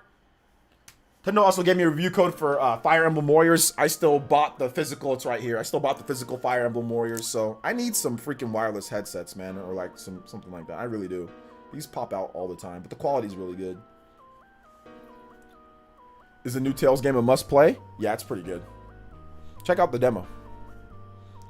Metroid Dread over-delivered in Japan in its first week, so the cartridge stock being down a bit. The next 2 weeks, digital sales were higher. The game is doing great. Yeah, Paul, I like your analysis on Twitter and stuff like that. You know what you're talking about because you've worked in the industry, so you know what the deal is. I saw what you said about the sales of the game being over 1 million, and yeah, from what I'm tracking opening week, you know, a couple weeks sales, maybe around like 1.3 to 1.5.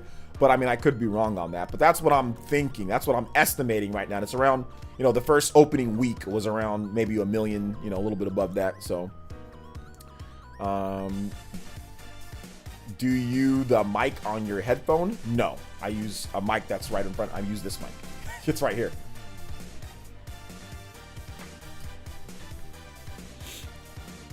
I'm sorry to spam this question again, but I really need to know, will SMT5 hate Japanese audio in the standard physical NA release? Will SMT5 have Japanese audio? Yeah, it has dual audio.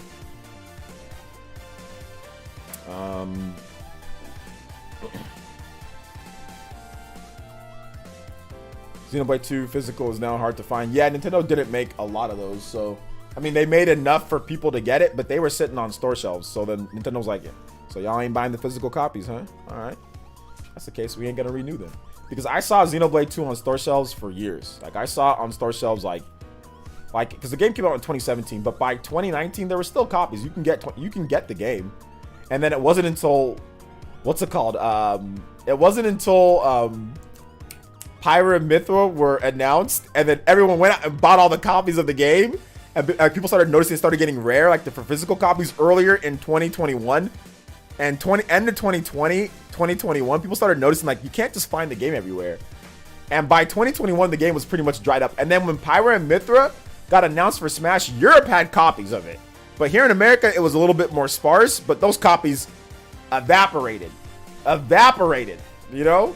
But when it comes to Xeno, Nintendo does not print stuff. So like, and retailers discounted Xenoblade 2. Like there was many times where I saw Xenoblade 2 for like $47 or like $45, like physical, like at Walmart and stuff like that, like in 2019-ish and stuff. So, yeah, that's what happened there.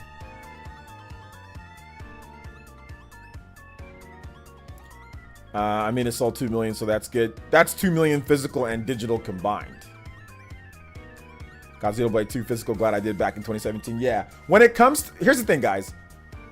Stuff like Fire Emblem, Bravely Default, Xenoblade, even like Ys games, all of those, if you want a physical copy, just buy them. Just buy them, because you have no idea how the stock is going to be later. You know, you have no idea how the stock is going to be later. So like Mario, Zelda, like stuff like that. Yeah, there's always going to be stock of those games. Like Paper Mario, they're always going to make hella copies of a lot of those games for the most part. But a lot of these other RPGs, if you want a physical copy, buy them physical, because they're not going to be printing cartridges, you know, 5 years later or 4 years later when sales have trickled down to like, you know, 3,000 or 4,000 copies a month. They're not going to be printing those. It's not even worth it. If the game only sells, you know, 4,000 copies a month, it's not, or 3,000 copies a month, it's not worth it to be sitting there printing cartridges, printing 100,000 cartridges every single month. You're just going to create a deficit, you know? A game has to sell a certain amount to keep getting physical copies. If it doesn't keep selling that amount, there's no reason to continue printing those physical cartridges, you know? You know what the funny thing is that I like to say that I like physical for my RPGs, but I think I'm a fraud on that end, Chupa. I like to sit there and say, yeah, physical, but dude, I have multiple Switches, so it's so convenient. Cloud saves and multiple Switches is just, I play a game here. So for example, I'll play like an RPG for you guys, like Dragon Quest. I'll play it here on my Switch, and then I don't gotta move my Switch or nothing. I just go out to my living room. You know, it's bigger. I've got my OLED TV. I just start up right there. You know, when I go lie down on my bed, I have my Switch light right there. Bam! I can go from one room to another and just have it right there. I know that's not like the normal case for everybody, but man, dude, it is not. I will say it is kind of nice. It is kind of nice. But no, go physical, guys. Don't listen to me. I'm a bum. Chupa is a real gamer. I'm a bum. What's up, Slaylocks? What is up, man? Welcome to the stream. I'm a bum. Switch version of Dragon Quest is rising in value. Someone tried to buy my copy for 60 recently. A friend of mine had it because he couldn't find it. Yeah, definitely pick up Dragon Quest 2 if you can physical. Legendary soundtracks. Oh yeah, Xenoblade has a legendary soundtrack. It's super good. Nigeria turned me into a fraud, bruh. With all the corruption and fraudness there, man. I mean, yeah, it's gonna rub off on me. Apparently, I'm a fraud. You know.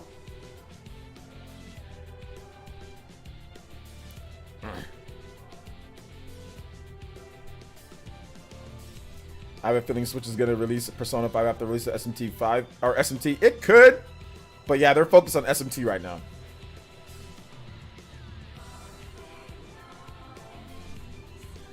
There's Japanese audio and there's English audio in the game. All right, following straight. Just relax, calm down.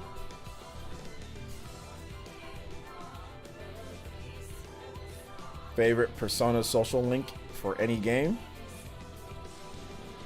Nah, I don't really have. I just like fighting with Joker and like and you and the. But no, I don't really have a favorite social link or anything. I mean, so yeah. Grandia is cool. It's not like anywhere near my favorite RPG franchise though. It's cool though. What's up, Brandino?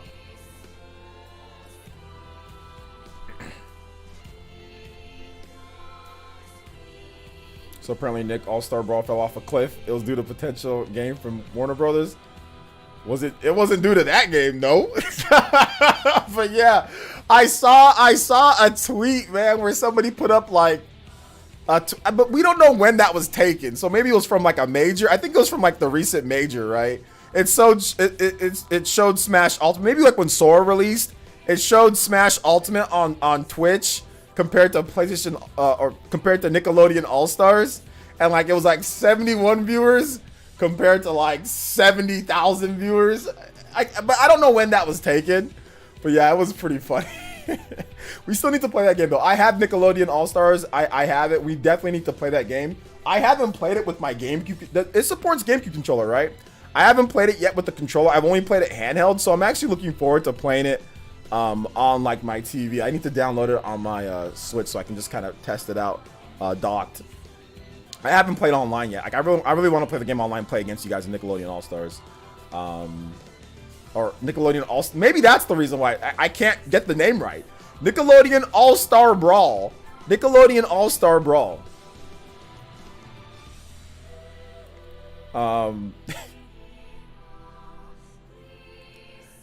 Nickelodeon All-Star Brawl currently has 364 viewers on Twitch. Yeah, I think the person took like a major event and like compared the two. But yeah, 346 viewers is not good for, you know, any night, let alone, you know. But hey, it is what it is. What's up, Dawson? So SMT5 similar to Tokyo Mirage Systems. The font and the UI battle system, yeah, but all Atlas games have all Mega 10 games have similar battle systems.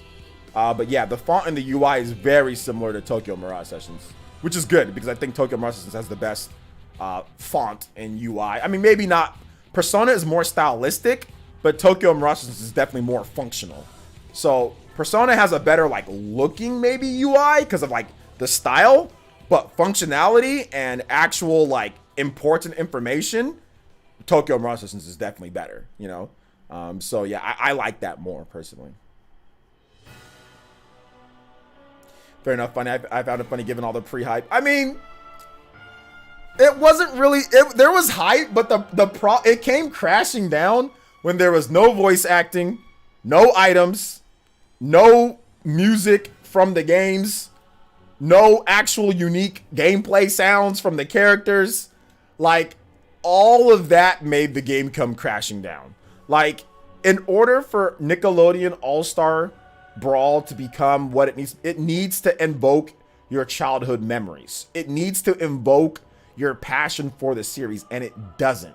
What it invokes is a Melee mod with Nickelodeon characters. It reminds me of 20XX and somebody patched in Nickelodeon characters. Like, you ever watch like some of these guys, Melee guys stream, and like they'll have certain like patches to, or even like Smash guys, they'll have like certain patches to make characters.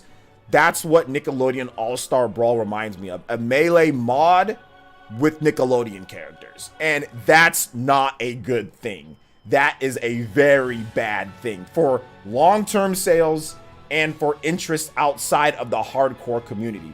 They went too in on the hardcore community. And I think that's Nickelodeon All-Star Brawl's issue, is that they really went in on the hardcore community and they didn't realize that, not they didn't realize, but they didn't think about enough everybody else.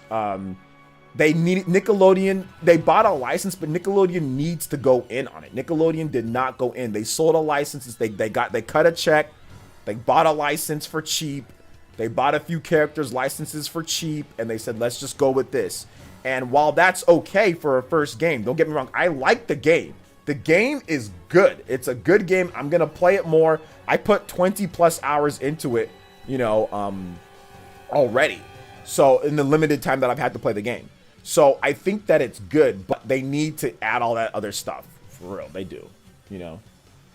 But it's not stiff. The animations just aren't as detailed as Smash. They're not. It's not animated as well, but it's not stiff to play. It's very fluid. It's a very fluid moving and playing game. Every character feels fast and fluid, but the animations aren't as good quality. Smash Brothers, literally, they spent like millions of dollars more in animation quality and all that. So, which Smash character had the hypest reveal trailer? Sephiroth, maybe. Also, not saving custom controllers is annoying. Yeah, that's true. It's not very. It's annoying. There's a lot of things. Plus, a lot left in it. No hype when Smash was going on. They announced the first DLC character on launch day, meaning how to peep from Nickelodeon All-Star Brawl. I mean, It is what it is. I think that maybe the next game will be a lot. I think that they need to work on the next game, and the next game will be a lot better. I think the next game, Nickelodeon needs to spend some money though, if they really want to, you know, if they really want to compete.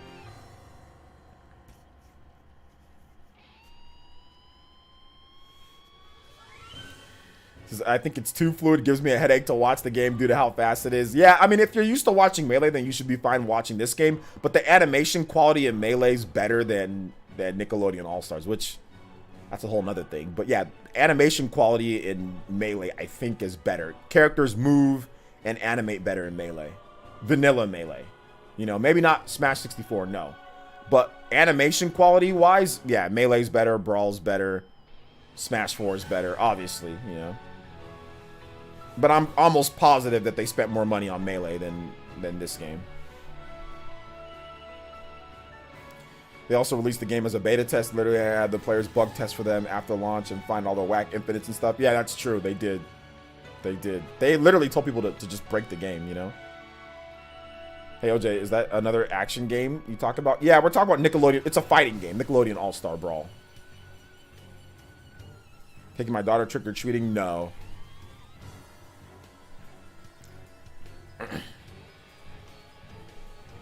Because she can't even eat candy like that.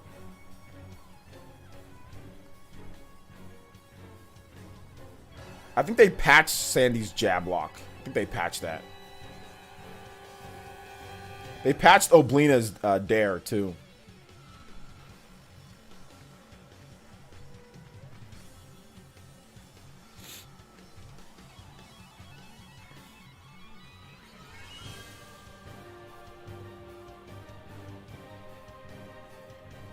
Any other questions, guys?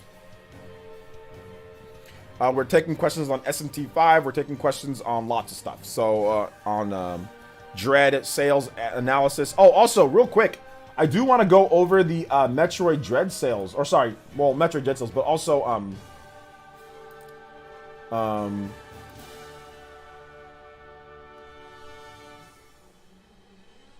I do want to go over the, what's it called sales? The Nintendo Switch Japan sales. There we go. Can't spit it out, Junior. The Nickelodeon All-Star Brawl fandom was awful during the Sora stuff. So what happened there? Tell me what happened there. What happened there? They were awful. I wasn't really looking at the internet like that.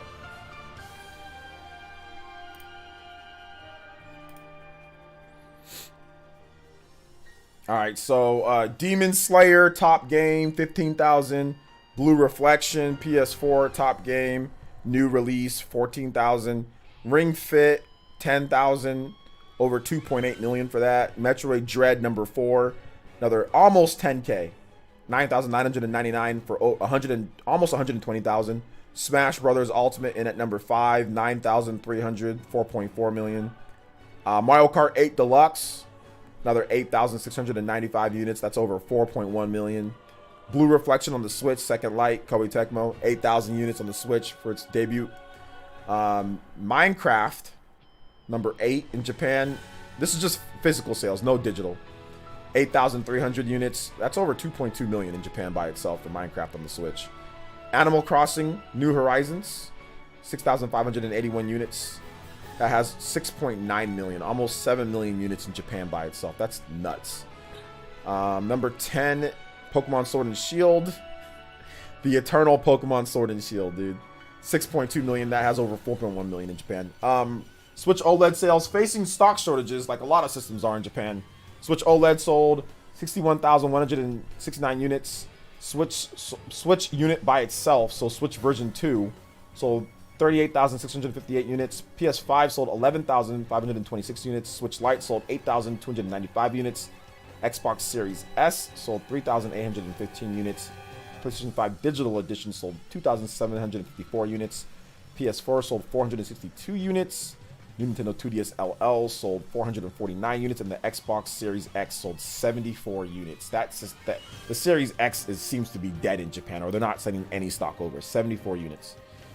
All right, so that's that. Do you think RGT will end up playing Balan Wonderworld? What do you think, Randy? Hello from Mexico. Hey, how's it going, CG? Good to see you here. Welcome. Shout outs to my friends down south. Shout outs to my magical girls. My magical girls. Yes, sir. What do you predict for SMT5 in Japan opening week? Yeah, let's look up what SMT4 did, and let's look up some of the... I have not analyzed SMT4 previous sales. I'm guessing over a million. I've guessed over a million, or I'm guessing like 1.5 to 2 million, maybe more. But I need to see... Okay, so let's see. SMT... Shin Megami Tensei 4...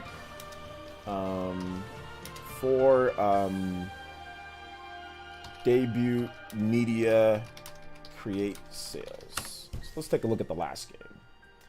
All right, good. This is why it's called research, guys. Notice how I didn't just guess. I said, let me research a little bit. Let me research, and then I can give you an informed decision.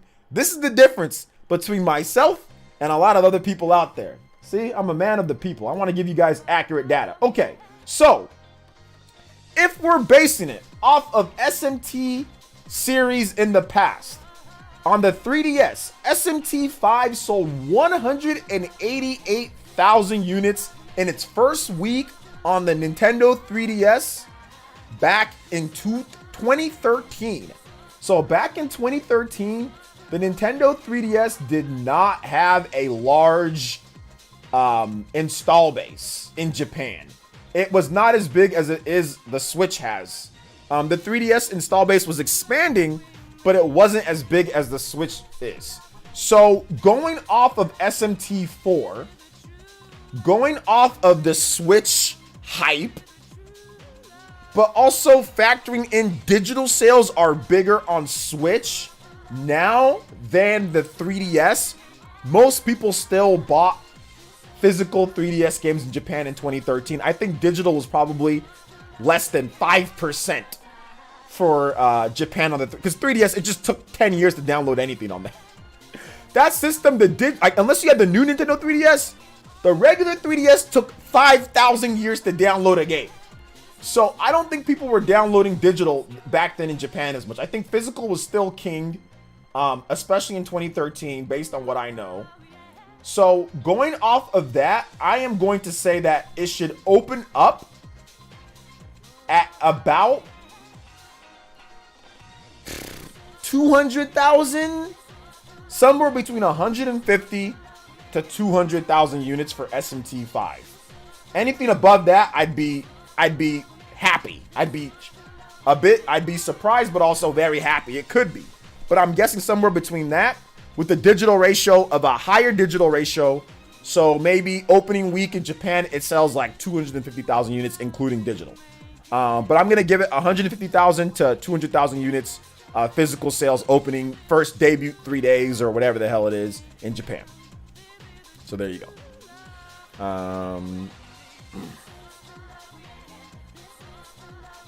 Let's see, I still enjoy Nickelodeon All-Star Brawl, but man, the game could use some more time in the oven, at least like next year or something. Yeah. It probably would have been better if they just would have waited, you know, but obviously they got to pay bills and all that. The SMT4 opened up about 190,000. Nocturne sold around 185. I think we're getting 250,000 for SMT5 digital and physical. Yeah. Let's look up Nocturne. The reason why I looked up SMT4 because some people, it's a re-release. So I don't always like using re-releases to gauge a new release. You see, and I think, Paul, we can agree right there, right? So using a re-release to gauge a new release, I'm not a fan of that. I'm always more of a fan of using a main release and then looking at the install bases and looking at the momentum. But yeah, Nocturne might be a better example because it's on the Switch, right? It's on the Switch, but it's also multi-platform and it's a re-release of a game that's already been out. So it's tough. But let's look up Nocturne again, just so we can get what Paul's saying here. Nocturne, the name for this, Shin Megami Tensei 3 HD Remaster, Famitsu sales. So in Japan, Nocturne opened up at Nocturne opened up at 101,311 units, according to Famitsu. So that's excluding digital.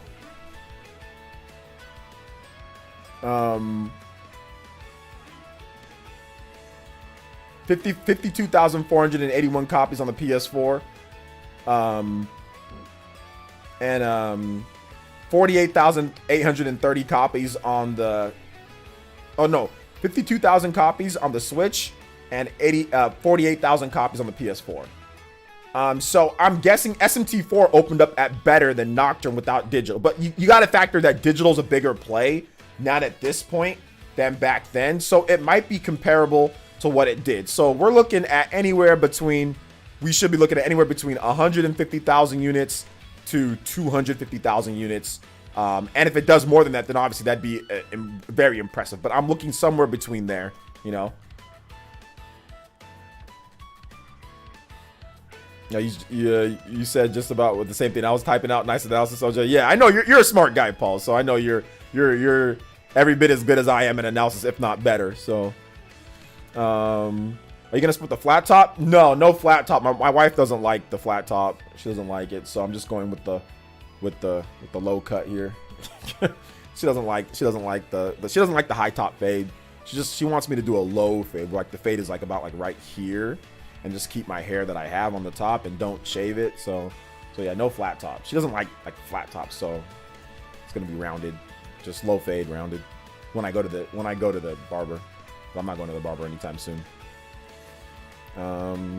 I can see 300K for SMT5 with digital. I think Japan will respond really well. Yeah, I mean, if we're looking at, like, let's just talk about trends, which I don't like to look at this too much, but let's just factor it into trends. I mean, SMT5 is one of the most anticipated games in the Famitsu, the Famitsu most anticipated charts.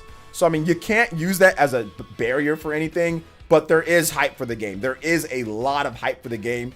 I mean, if it does 300,000, I wouldn't be, oh my God, this is because obviously, if you compare it to, like, let's just say Switch Effect, right? Okay. So let's factor in Switch Effect. If you factor in Switch Effect, can you tack on 100K or can you tack on 50, 60K? Digital and physical combined to a game from the 3DS? Yes, you absolutely can. So if you take the 188K and let's just round it up to about 200K with digital included.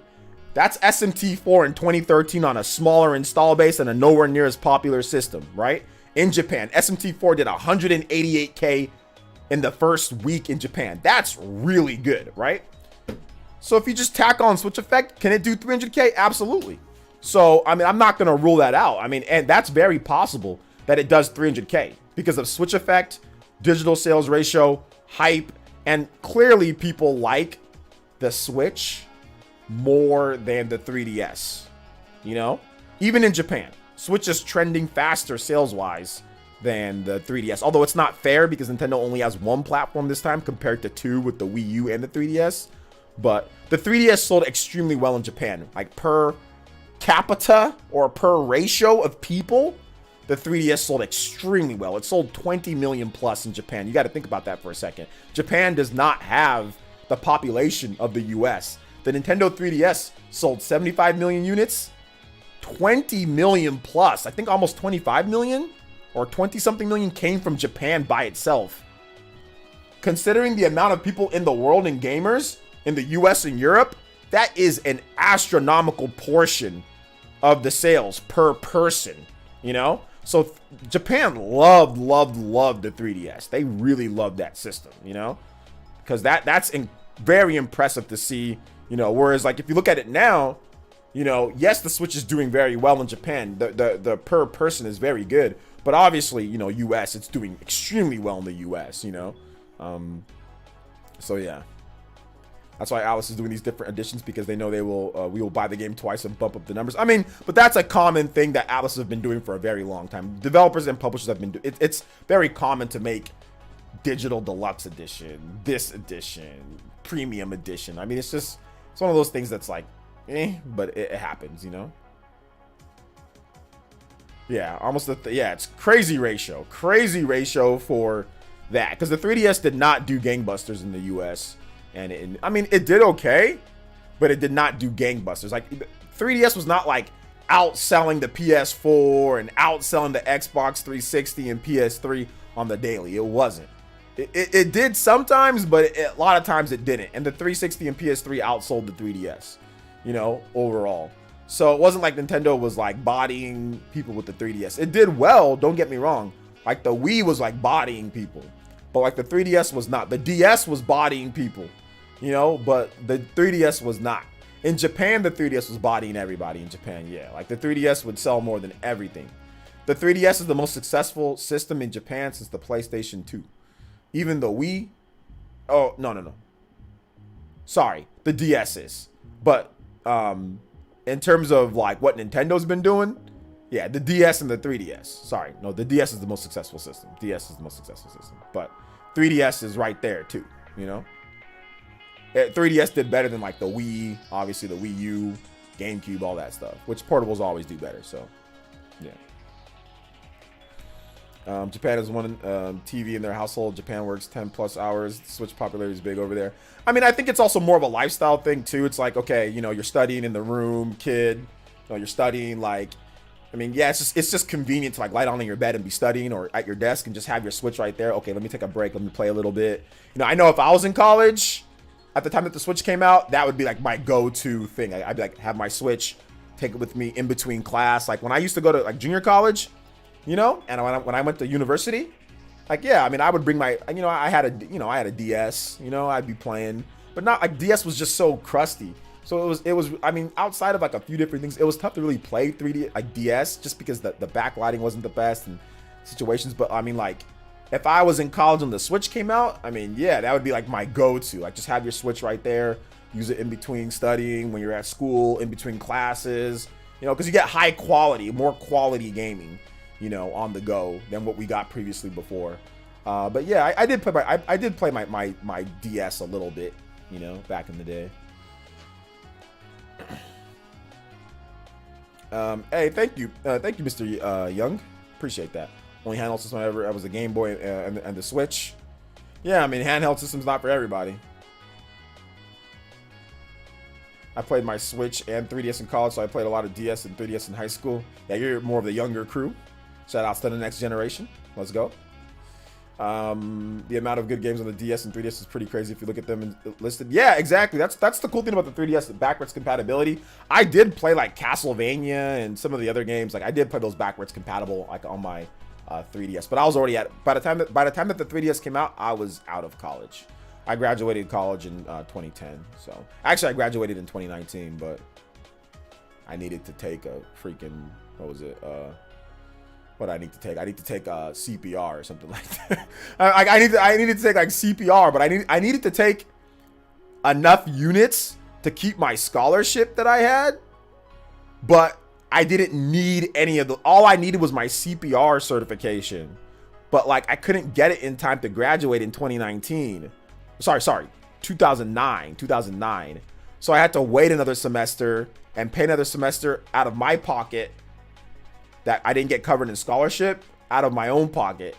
But yeah, but I essentially graduated in 2009. I graduated in 2009, but I had to stay another semester so I can get that done. Not 2019, sorry, 2009.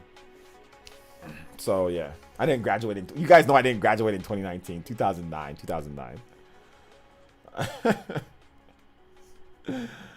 Oh man, no, I'm a boomer. I went to college late. I'm 47. I went to college late.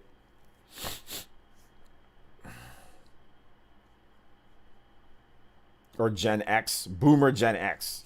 What is it? Boomer or Gen X? Man, pre-COVID, I'd bring my Switch all the time to university and play Smash and whatnot. Good times, yeah, I bet. I remember when I was in college though, and even in when I was in college, they used to bring old GameCubes like at the little rec center there at my junior college, and I used to go there and play Super Smash Brothers Melee in the little rec center there in college. So that was my junior college. So that was pretty cool. Do you have more shelves for games or just one? No, I got another shelf back here. that's just like this one. That's full of games. Then I have another shelf that also has more games on there. So no, I got a bunch, man. Let's see here. You're 47. Where's the gray hair? Why do you have to have gray hair at 47? My family genetics, most of the men in my family don't have gray hair.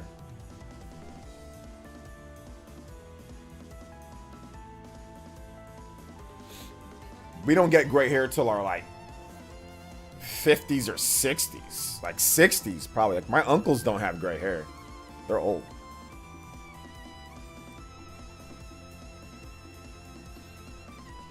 It's been a long time since college. Average 4 to 5 years. Average is 68 years for everyone now. Really? 68 years for everyone? No way.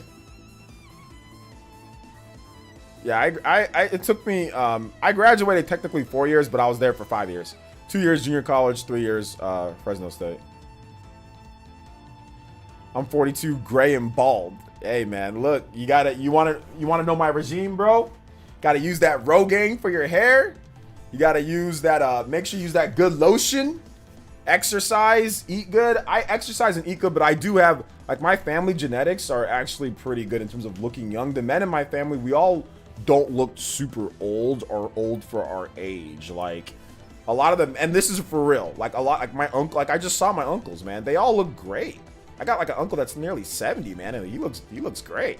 My other uncles, my Uncle Leo, my Uncle Dennis, they all look great, man. They're older and they look great. You know, my mom looks great, you know.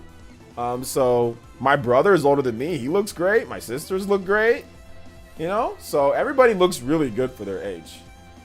So yeah. But to be honest, I do use a lot of, you know, the skincare.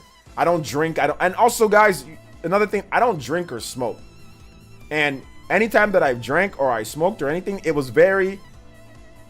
for such a small or minuscule portion of my life or not at all. I barely ever smoked at all or anything really. Pretty much nothing. I've never done any type of hardcore drugs. Anything that's illegal or hardcore, I swear to you, I've never done a single hardcore drug in my life. Not a single one. I've never shot anything up. I've never popped any type of weird pill. I've never been addicted to any type of like Vicodin or anything like that. I've never done anything crazy or any type of weird prescription medicine. And that I've never done anything. So that's also another factor. Believe it or not, a lot of these people that look horrible, they did ecstasy and they did drugs. They did a lot of stuff and it catches up to you. Maybe they're clean now, but they did that stuff when they were younger. Especially a lot of these older dudes that grew up in the, if you grew up in the 70s, the 60s, 70s, and 80s, yeah, drugs were very, very, very, very common. Early 90s, bro, drugs were hardcore drugs, you know, were very common. To the point to where they even made a whole system around it called DARE, you know, where the police officer would come and teach you, don't do drugs, it's bad, blah, blah, blah. You know what I'm saying? Like, DARE was a whole program, like a really hardcore, expensive program that they implemented. So, like, a lot of these people, they look bad because they do drugs and all that, man. Like, I don't do none of that. So yeah. So that's another thing. If you want to keep yourself looking young, just don't shoot up nothing. Don't do any type of drugs. Don't smoke. You can drink, but don't drink or like, I probably shouldn't smoke at all. But like, don't drink. Drinking can make you can make you look old. Like, it'll eventually catch up to you. Doing drugs will catch up to you, obviously. You know, so I don't do none of that. So that's why I look the way that I look. And for real, like, some of you guys know, like, my joking that I do at my age and all that. But for real, that's the reason why my family looks that way, because we don't do it. We don't do anything. We don't drink and smoke heavily. Like, I've drank, but nothing to the point to where it's like crazy or I need to go to like alcoholics like rehab or anything like that, you know. Mr. Paul Gale says Japan Nintendo Switch 21.6 million, 3DS plus Wii U 22.59 million time aligned. Yeah, that's pretty crazy. Pretty good to see too. Switch is right there. It's gonna pass it up pretty soon here, you know.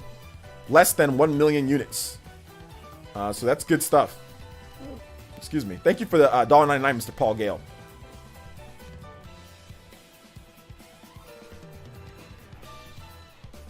So yeah. Remember, LOL, I remember Dare, Just Say No. Yeah, Dare was cool. I was a bit older, but they did Dare all the way through high school where I was at. So I remember Dare, you know, back in the day. I'll be honest, I don't get the hype of drinking and getting drunk. It's more of a social thing, or it can also be a genetic thing too. Some people are just more receptive towards alcohol. Like like you drink it and it feels like you're in heaven. You're at your, like, you just genetically want to drink. There are some people that are genetics, you know, and there's other people that just do it socially. But it is also a genetic thing too for some people.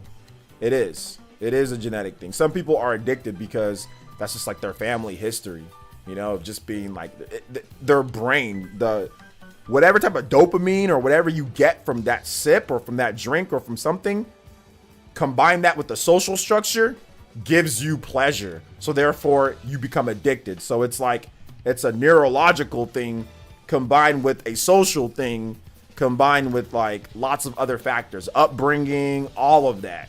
My upbringing wasn't of drinking. My upbringing wasn't of, I need to fit in to drink. And when I did, it wasn't like, oh, I'm going to sit here and drink all day. It was going to be like that one night, and then I'm going to go home and that'll be that. And then I won't drink again for a month or weeks or whatever the case is. Like when I went home to go see my fiance, yeah, we drank. All that apple cider, that was not apple cider. Sometimes it was apple cider, but sometimes it was not apple cider. Sometimes it was champagne. We had champagne. Yeah, you know, I drank with her. But when I'm here at home, I never drink. So when I'm with my fiance, yeah, I'll drink with her a little bit, you know, but we never got drunk. Me and my fiance, we never got drunk. Maybe she was a little tipsy one time. Maybe I had a little bit of too much wine at one time when we were watching movies, but we were eating, so we were okay, you know? Yo, Paul Gale, thank you for the 3 months. Appreciate that. Marky says, on that note, it's time for Melbourne Bitter Can. Hey, there you go, Marky. Let's go. True. I more see it as a occasional celebration type of thing, not something I would do very often. Just not a fan of being aware of my current state. Yeah, absolutely. Yeah, exactly. Like I think, like, you know, like maybe like when you know, bring a girl, you know, on a date or something, party, man, like you guys have a drink, you know, she's probably gonna want a drink, so you have a drink. But like, it's not something that you need to do, or that like, it's something that you need to do like calmingly. I don't think like drinking is like something that's like, oh, I need to go out there and drink every single day and all that. It's like, nah, not really. Like socially, yeah, every now and then, but not, I've never been like, oh, I'm gonna go party and drink all day. Like some of my friends growing up, yeah, they were, but like me, I was never that. Like if they would go drink like crazy, I might have like one or two and that'll be it, you know? That'll be it. But yeah, I'm not a fan of just being tipsy all day and drunk. Cause like you can't get stuff done. Like I got a business, you know, I got users to talk to. I've got people that I gotta talk to. I've got business deals that I gotta set up. I've gotta exercise. I've got a lot of stuff that I gotta do. So I can't be sitting here, you know, not in control all day. And I don't want to waste money on that either. That's a waste of money. So yeah. There's also that.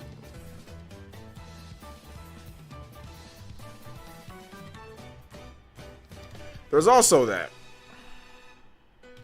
Thank you for the 2. Thank you for the $1.99, Mr. Paul Gale, Marky Muck. Appreciate you guys' support. Drinking in moderation is cool, but getting hammered is lame. I also do that. I also knew that was wine. It was champagne. A lot of time it was champagne or wine. Yeah, champagne or wine. Like a lot of it was like white grape wine. Oh man, they have some good stuff in Nigeria, dude.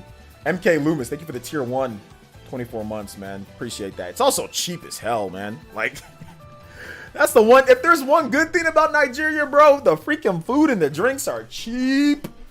Dude, I spent like me and my like I think I spent about $200 on food the whole time that I was there. And that got us everything. Our takeouts, our food that we cooked, our drinks, our water, because you can't drink tap water there, our bottled water, pretty much everything. And for like a month and a half that I was there. I was there for more than a month and a half, I think. And like it was like $200 for everything. The song is in the corner of the screen.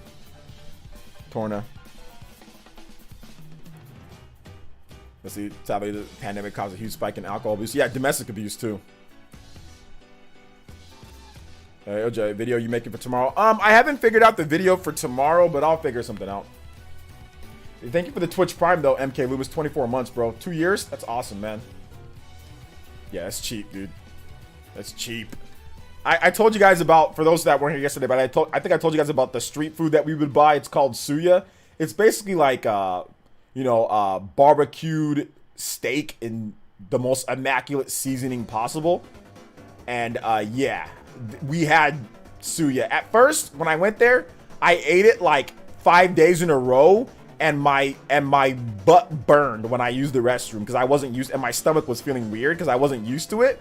But once you get acclimated to the food and to the potential germs or whatever that's on there, because the dudes wrap it in newspaper. I have no idea where that newspaper is. But once you get past that, you know, it was good. The last week I was in Nigeria, I didn't eat, like the last 2 weeks I was in Nigeria, I ate suya like every night, dude. It was, oh my God, it was so good.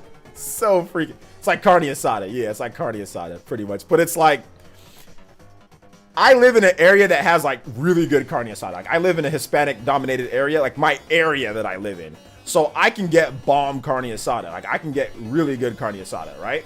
Like street carne asada. Like there's like a place that's legitimately, I can walk to it and they setting up right now where you can smell it. You can smell the carne asada. You can smell the chorizo. You can smell everything that they're cooking. You know, whenever they cook it, you can smell all that. The tortillas. I got great Mexican food. Some of the best carne asada dudes, like straight from Mexico, you know, that come here to cook and to do their business, right? Do big business here. And that stuff's great. But authentic street food suya is the greatest food in the world. It's the best tasting food in the world because they don't use any freezers or nothing like that. Like there's no freezers. There's no, they just, dude, like I said, I think they're killing the cow they're killing the cow right behind the back. And they're taking that meat and they're like, it's like the freshest meat ever. So it just, the taste is too good. The taste is too good, man. It's too good. I'd put carne asada right below the suya. Right below the suya. Carne asada is dope, though. It's delicious. Carne asada is fantastic. Real good carne asada is fantastic. Cheap living. I want to visit. Oh, yeah, but Nigeria is not a country that you guys, like, you guys couldn't navigate Nigeria. Not you guys. You need to know people. You need to make sure that you have security set up. You need to make sure that everything is set in a certain way. I have family there, so it's easier for me to know what I'm doing. But like, you guys, like, nah, don't go there. Don't go there because just navigating that place, man. Like they're always asking for money. Everything's all about bribes. It's just not a place that like a commoner or somebody that if you don't know anybody, don't just go there. Don't go there. You know, there's other African countries that are way better. They go to for tourists than like Nigeria. Like there's a lot better tourist countries in like, you know, in Africa to go to, you know, or like you can even go to like Dubai or something like that, you know.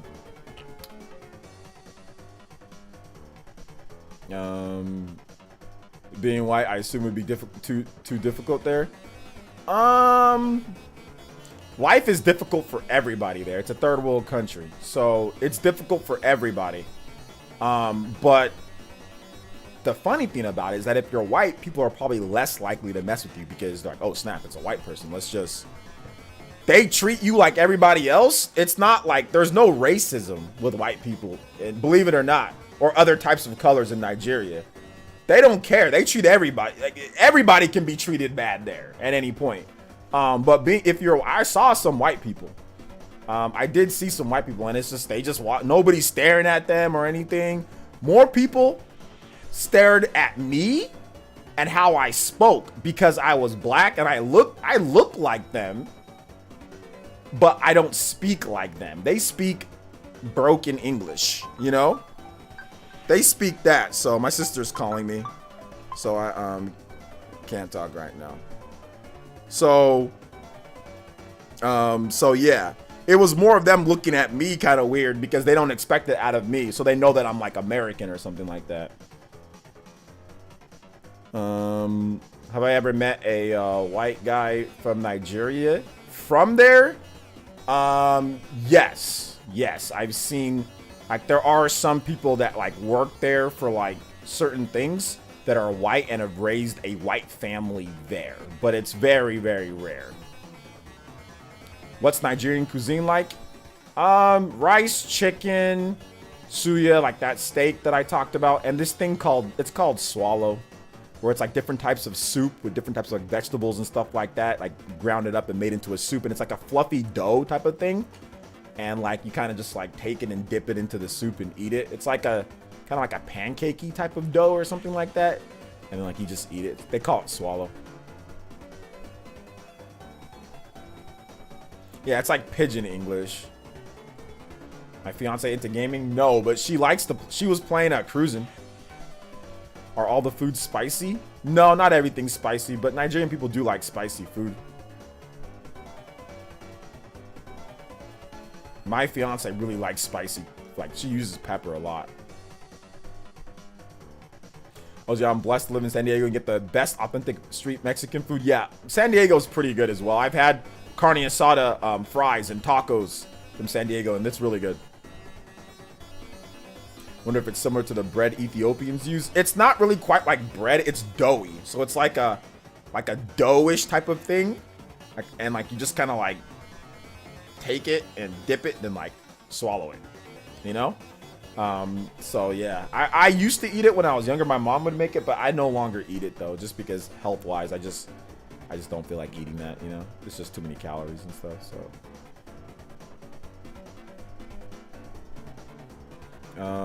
Tribe, Ebo.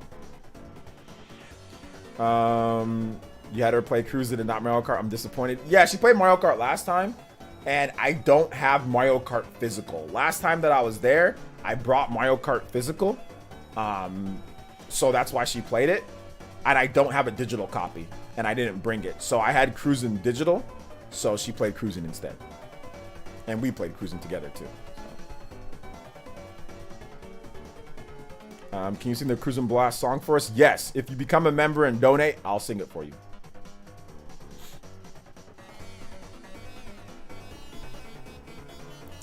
So yeah.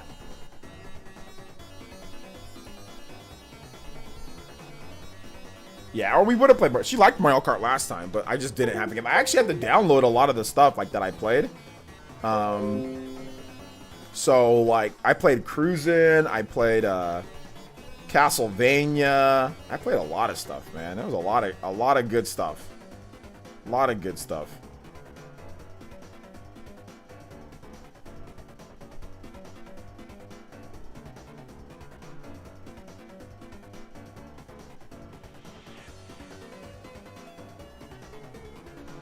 A lot of good stuff. I've never had Ethiopian food. Never had Ethiopian. At least I've never knowingly had Ethiopian food.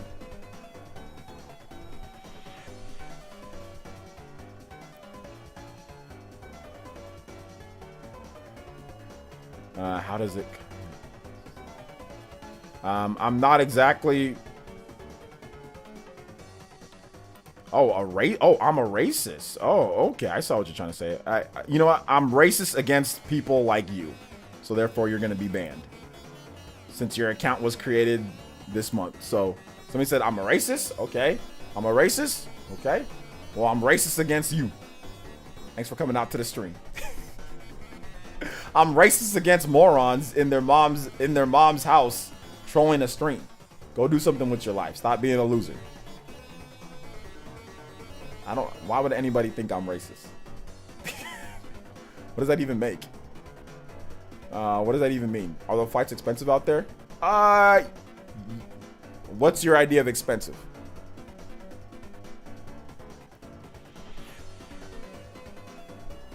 It was a guy on Twitch, by the way. It wasn't a guy on YouTube. It was a guy on Twitch. So, good old Twitch chat. Imagine, you know. Imagine calling me racist. Out of. I've been called a lot of things, but racist is not one of them. I've been called a lot of things in my life, but I don't think anybody's ever called me a racist. I don't think anybody's ever called me. So that's nobody at least in my Twitch or YouTube chat, nobody's ever called me a racist. So there's a first for everything. You're not. Don't fall for the troll traps. Oh, I'm not. I'm not falling. I thought it was funny. I know I'm not. I just banned him. I thought it was funny. I'm confused. Where does the racist comment come from? It came from Twitch. That's weird, dude. It's all good.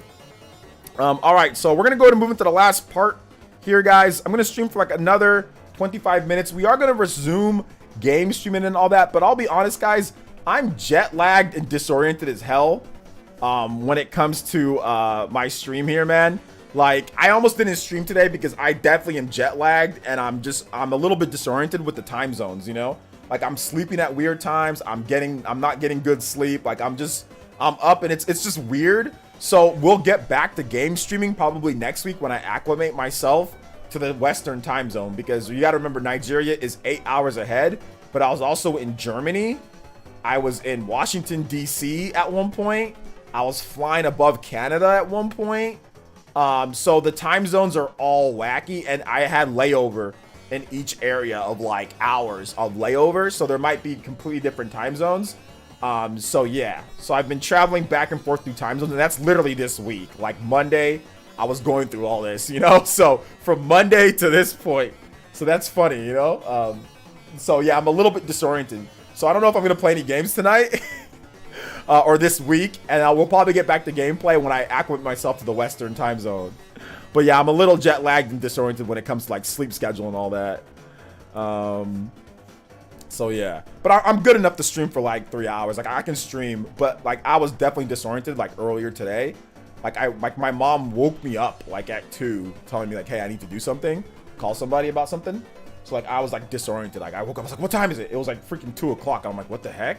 You know, I stayed up all the way till like 9 o'clock in the morning because like I'm just used to it being different. In like that would be like my morning in Nigeria would be like at 6 a.m. where I'd be waking up for work, right? To make a video for you guys. So I'm just really disoriented like with the time zones right now, you know. But we'll get back to gameplay soon. We're gonna have next week. I want to play PlayStation All Stars. I want to play Nickelodeon All Star Brawl. I want to play Super Smash Brothers. Those are the 2 games that I want to play next week. I want to play next week Super Smash Brothers, and I want to play Nickelodeon All-Star Brawl next week. Those are the 2 games. Or just Nickelodeon, at least maybe just Nickelodeon All-Star Brawl. I definitely want to play that with you guys next week. Yeah, jet lag. Yeah, it's jet lag or something. Because like I had a number of hours of layover in Germany too. 6-hour flight from Nigeria to Germany. Almost 7 hours. And then, and like the dude that was in front of me, he like pushed his seat all the way back, and it was like, whatever. But I will say this. I watched a lot of good movies. I watched Suicide Squad. I watched a lot of documentaries. I watched a lot of the WrestleMania documentaries. I watched Queen and Slim. Yo, that movie's lit, man. I hate the ending, but that movie's lit. I watched Queen and Slim. What else did I watch, man? I watched both Suicide Squads. I watched the 2016 Suicide Squad, and I watched the newer Suicide Squad too. I finally watched Monster Hunter. That movie sucks. I don't know what the hell the content creators were saying that movie was good. That movie's trash. That movie's hot garbage. That movie is terrible. Like there is like a couple of good parts. Dude, I fell asleep 2 separate times in that movie. The first part we watched for like an hour because it's a little bit of a longer movie. I fell asleep, then woke up. Me and my fiance were watching. We went to bed. We watched it the next day and finished it. I fell asleep again. That movie's hot garbage. What are people talking about? That movie's good. It's a good monster. No, it's not. That movie's trash. That is a garbage movie. But hey, opinions. That movie's awful. Like, I heard content creators say, oh, it's pretty good. I liked it. What? How did you like that? That movie's hot trash. You compare it to Detective Pikachu or the Sonic movie, it's terrible. Terrible. Maybe I was wrong on people thinking that, but anyway, whatever. Super Robot 30? Maybe. Any Nintendo Switch players on your plane rides in various countries? Yeah, I saw some people playing Switch, yeah. Some like younger kids, especially in Germany. Excuse me. Putting Mario Party on hold. If I don't feel disoriented, I'll play Mario Party. If I don't feel, maybe I might stream it. I don't know. We'll see.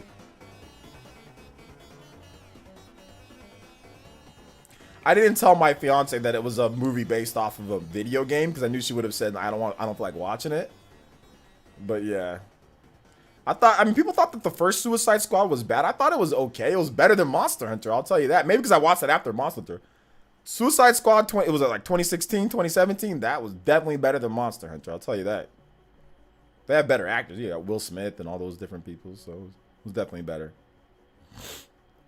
Oh, next week? Yeah, maybe next week. Yeah, maybe next week. I just got to remember to pick it up.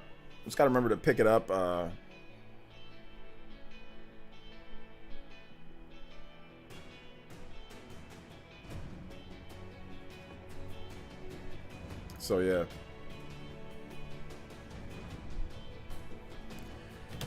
Keeping up with the 49ers. Yeah, I'm very disappointed in the 49ers. I think they should just move over to Trey Lance. They need to just tune the offense, like just bench Jimmy Garoppolo and just fine-tune the offense to Trey Lance and just start working on next year. Like, I think at this point, or I mean, you can still make the playoffs this year.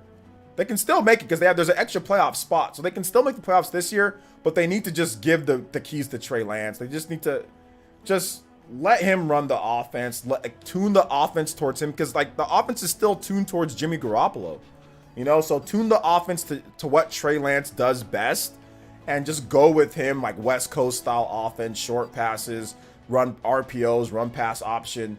Just do that. Jimmy Garoppolo's done, dude. I think he's always injured. He's always throwing interceptions. It's just time to move on, man. The 49ers made it to the Super Bowl last time because of the defense and because the quarterback was just competent. It wasn't amazing, but was just competent. The Niners can win games on their defense, play calling, and just having a competent quarterback that doesn't turn the ball over, and a running game. You just got a running game back, get Trey Lance in there, help out with the running game, and then just go from there. Garoppolo's done, dude. He's done. I hate to say it, but he's done. I got a question for you. You're gonna see a new movie, but when coming out, Where's the Evil? No, I don't go watch movies in the movie theater, so no.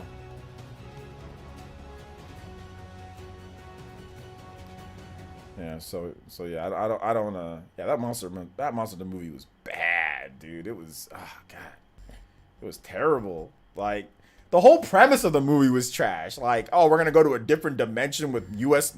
Marines, and then she's gonna train to be a monster hunter. Then all of a sudden she can use fire. It's like, that's so corny, dude. Like, that doesn't even exist in the Monster Hunter world. Like, what the hell is going on?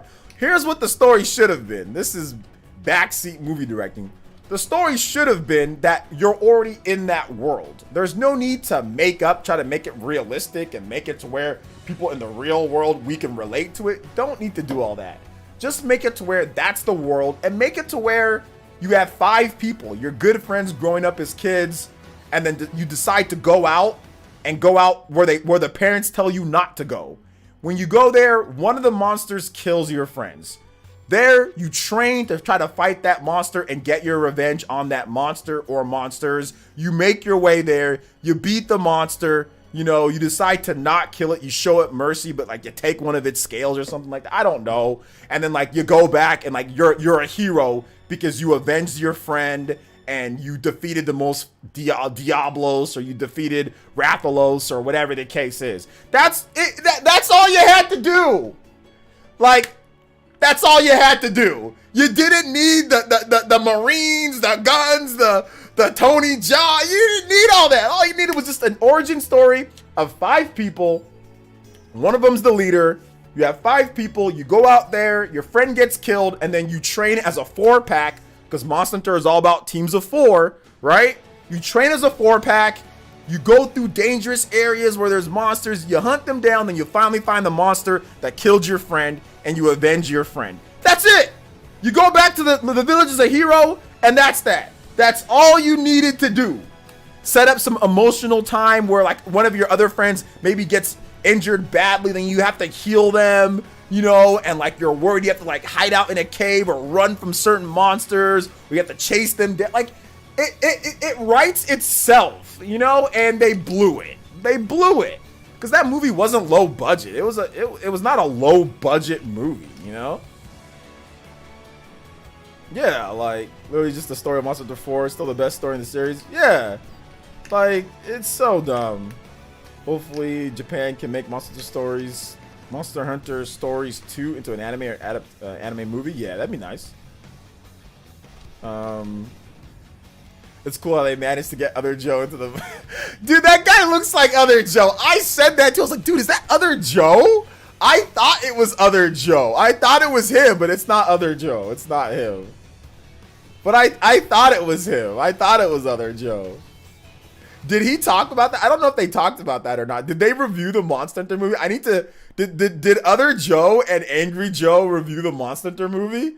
Because if they did, I need a link to that ASAP. Or I need to know if they did. Because I want to hear what they say on there. Because that dude looks just like him. Did T.I. make it through the whole movie? Nah, he didn't. My man got... He made it further than any of the other Marines or any of the other Army dudes outside of the main girl, the Resident Evil chick, Jonah Malkovich or whatever her name is. You know, I think he made it. I don't even know what her name is, but you know, the Resident Evil chick that plays the main character in all the crappy Resident Evil movies. He made it further than all of them, but what happens to him is like the most disgusting thing that happens. Like, it's not quick, it's like disgusting what happens to him. Like, it's really nasty. But it was quick towards the end, but it was just nasty what happened to him. Like, he had like a bunch of like little spiders. Like, they got like kidnapped by spiders at one point and put inside embryos or like cocoons. And like, him and the girl were able to escape. She was able to escape with no problems, but like, he came to save her against one of the spiders. T.I. did. But like, he lifted up his shirt and like, he had all these little spider babies coming out of his abdomen and chest, and like, he gave her enough time just to get away. So yeah, that was essentially, but none of them really made it that far. That's just the beginning of the movie. You know, that's the very beginning of the movie, but they all get bodied at the beginning. So yeah, they did review it. Oh, they did review it. Did they mention what, like, the guy looking like? Okay, I gotta watch it. They must have mentioned how he looks like that guy. They had to have. My son threw a fit, and so I let him play Pikmin. If I don't comply, you won't kill me. What should I do? You should discipline that boy, Derek. Don't let, he's a boy or a girl. Discipline that boy. Be like, you listen to me. I'm dad. What's up, Silent? Yeah, I haven't been on Twitch in a long time, man.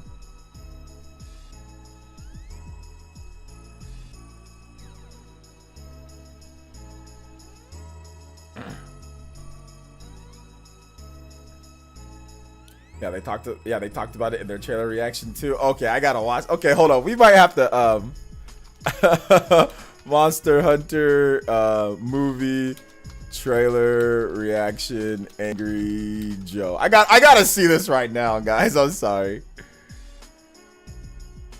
Other Joe's movie. Okay, yeah, hold up. All right, I gotta watch this reaction because I haven't seen their reaction to it, so I gotta watch what they said. Hold up. Hey guys, I just wanted to let you know I've been working on a project. It's a little secret, but now it's out. I want you guys to check out my movie, Monster Hunter. Been working with Mila. Me and her, pretty tight. Very, very proud of Joe here. This is the first time me and Alex are seeing it.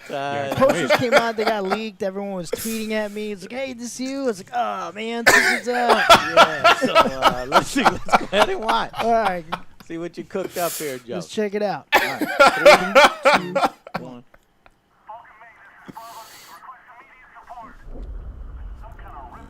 Hope you guys like it. Whose ear is that, Joe? Oh, that's Mila. Okay. Yeah, that's true. Wow, you're... Captain, do you have any idea what those markers It was are? fucking hot out there. Look hot. Yeah. Super hot. Did you meet T.I.? I did. Oh. Was he a nice guy? Super nice guy. Okay, cool. What do we got? We got soldiers here. There's only 2 soldiers. Like, what military unit is this? It's a recon unit. Oh, okay. Oh my God. Storm. Where are we? Huh? Oh, you read through the script. All right, I'm trying not to spoil it for you Alright, guys. yeah. Hey! So what? Are we like Guardians of the Galaxy? That's him. What? No reference to my. That's him. Oh my. Yo, you look so cool. Right? It's the same guy. That's CGI. It wasn't real. Okay, so you had to act. Was the director using like? He was using cardboard cutouts. Oh my God! What the fuck? This is crazy. But why are they shooting it with guns? The whole point of Monster Hunter is to hit it with big fucking sticks and swords. Yeah, like that. Look at that. See? That's a good shot. I'm getting us all home. Joe, are you the star or is Mila the star? I can't say. Okay. Oh, there it is. Okay, so you do get some of the melee weapons. This is fucking crazy. Pretty epic. That part was trash, by the way, too. Yeah. Hey, where's my name? I mean, It should have had my name on Oh. there. Oh. I knew this was gonna happen. oh, don't worry, Joe. It's coming. Your name's coming. You'll be all right. Yeah, it'll be there. Damn, they did all the fucking. That part They did sucks all the too. reveals right there. Well, that's basically the movie. Okay, all right. Thank you, Joe. Appreciate that. Oh, no problem. You want to go through? That dude looks just like him, man. It's so close. Oh my gosh. I remember, I think I tweeted at him. I was like, dude, is that other? I actually thought it was other Joe. Like, I actually thought it was him, dude. I thought it was him, or it was like somebody that he knows, or it's like his brother or something. Like, I thought it was him, dude.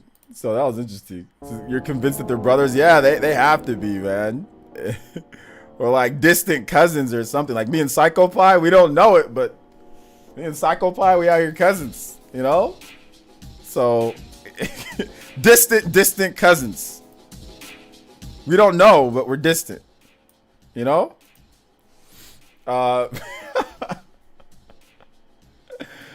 He says, nah, bro, that's him. That's him. Oh, man, maybe it is him. Maybe it is him. Maybe that was 100% him.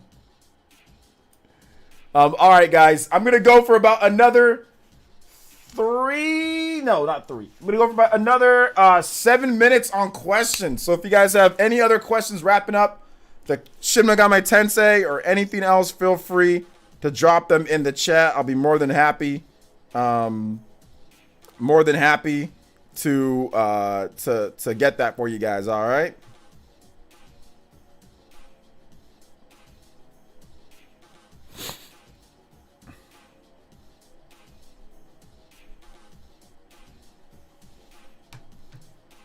All right, take it easy, Huddy. Thanks for coming out to the stream.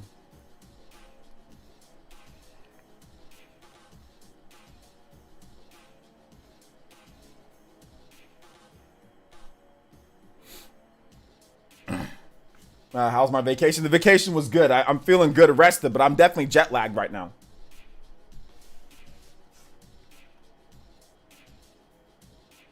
Definitely a little jet lagged. Nothing too crazy, though. I'll figure it out. Is SMT difficult? If you want it to be. I'm playing on hard. There's an easy mode, though. You probably already discussed this, but did you purchase? This is for expansion. If so, what do you think? I did not purchase it. Nintendo gave me a 12-month code for it. But I haven't played it yet. I just downloaded it, but I haven't played it. I didn't even get the Monster Hunter games. I thought the movie was a dud. Compared to the games, it's nothing. Marky, you did not give me enough to answer that question. It's $5, but you know what? Since you donated yesterday, I'll answer the question. Yes, I might be on the Spawncast this week. That reminds me, if there's going to be a Super Mario Bros. Movie trailer, will it be Universal announce it or Nintendo announce it? It'll probably be Universal and Nintendo. They're probably both. I don't think it'll be one more. Probably Nintendo. They'll probably put the trailer up like on their YouTube channel.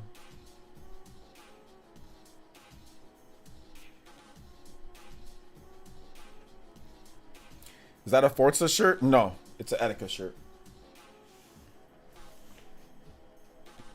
I don't know if you saw my question earlier. I'll repost it. Sorry about that. I lost service for a little while going through the MTS of AZ on my way to Cali in the morning on a truck drive. Oh, shout out to Archangel. What was your question? You'll repost it in a sec. Let me try to see if I can find it since you're driving, right? So I don't want you typing on there unless you have like text to speech. Let me see. What was your question? Yo, thank you so much, Marky, with the $2, 2 AZs. Aussie says, is OJ here? Yes, I'm here. Welcome.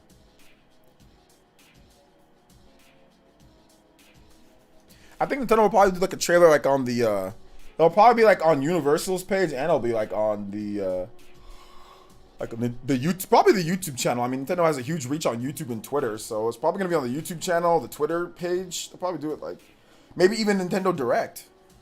Like the first debut trailer, probably like a Nintendo Direct. Probably like, yeah, I'd probably say Nintendo Direct even.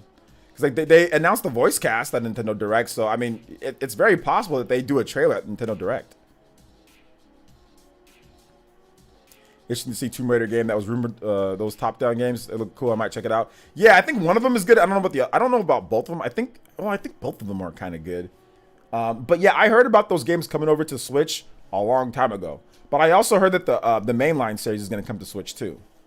So yeah, I did hear that the mainline series is coming to Switch. So I've been gaming since the Atari 2600 days, and I've been an Xbox guy. I'm starting to get into Switch. Do you think they'll release Smash Bros. Ultimate Complete Edition? Good question.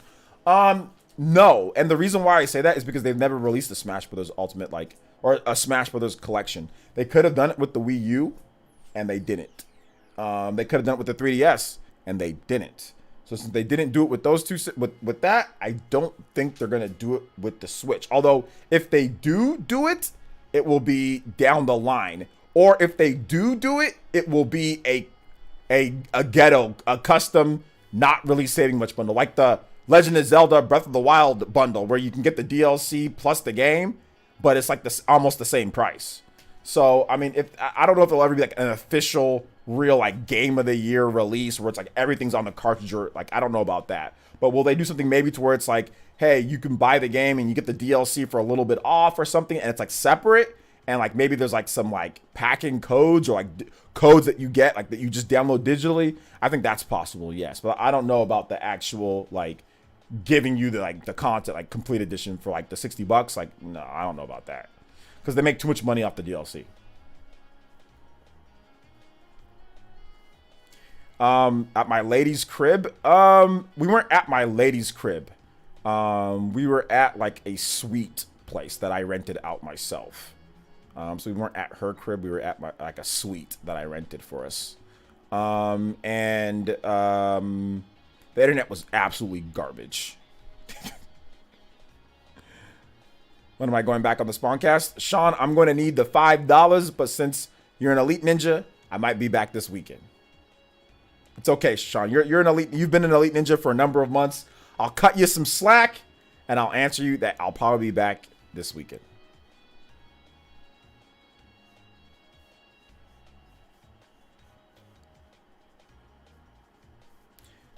How's the combat Trinidad to change their fine? How's the combat on Trinidad? Trinidad, like Trinidad, the Tobago, like the country Trinidad? I don't know what game you're talking about. Marky with the 2 Aussies and says, "Are you gonna help RGT set up his air hockey table?" I think John needs to go there and set it up because I know RGT has a sweet game room now. You know, that's really nice. So I need to set up my new game room. Like that's what I need to do. Like I need to set up my new game room. I'm inspired.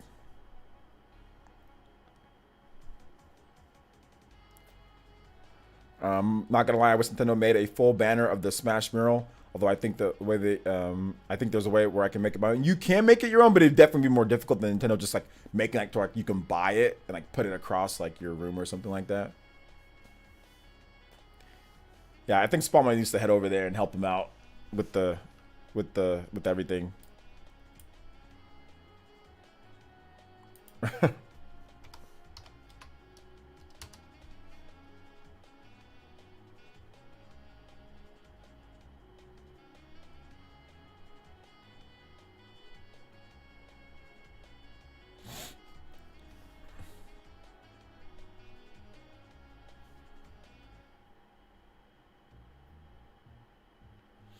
I'm back. Huge customer rush. Hey, there you go, Mellow Wolf. I'd love to hear that. Get those customer rushes, man. Good to see, you know, small business, your own business succeed. Always bring the positive vibes. Yeah.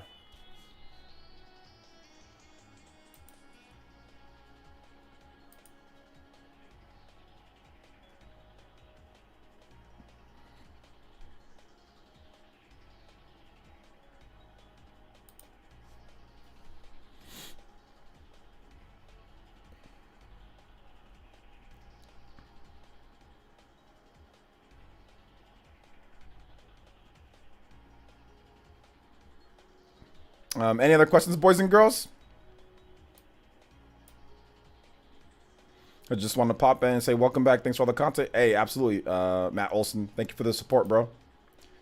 Thank you for the support. But all right. So we're gonna wrap it up right there, guys. Nice 3-hour stream. Getting back into the use of doing these 3-hour streams. So still conditioning myself. But thank you guys so much for watching today. Seriously. If you have not checked out my most recent video, guys, remember we've got videos up on the channel every single day. New videos for you guys, fresh, ready to go. Today's video did okay, could do better. I know you guys are out there, so make sure you guys check out. No, I'm not speedrunning Metroid Dread. No, I thought I was, but no, I don't feel like doing it. But make sure you guys check out my most recent videos on the channel. Watch my most recent video. It's up. Metroid Dread demo. Talk about some Xbox games coming over to the Switch. Talking about some Shin Megami Tensei 5. And more. So thank you guys so much for watching today. I do appreciate it. Thank you guys for the donations today. It really is appreciated, you know. And and thank you guys for the new memberships, people that subscribed and all that. And we will see you guys back tomorrow for another stream. What's tomorrow? Friday? So yeah, we'll see you guys back Friday for another stream. So yeah. All right, guys. Thank you so much for watching. Bye, everybody. Love y'all.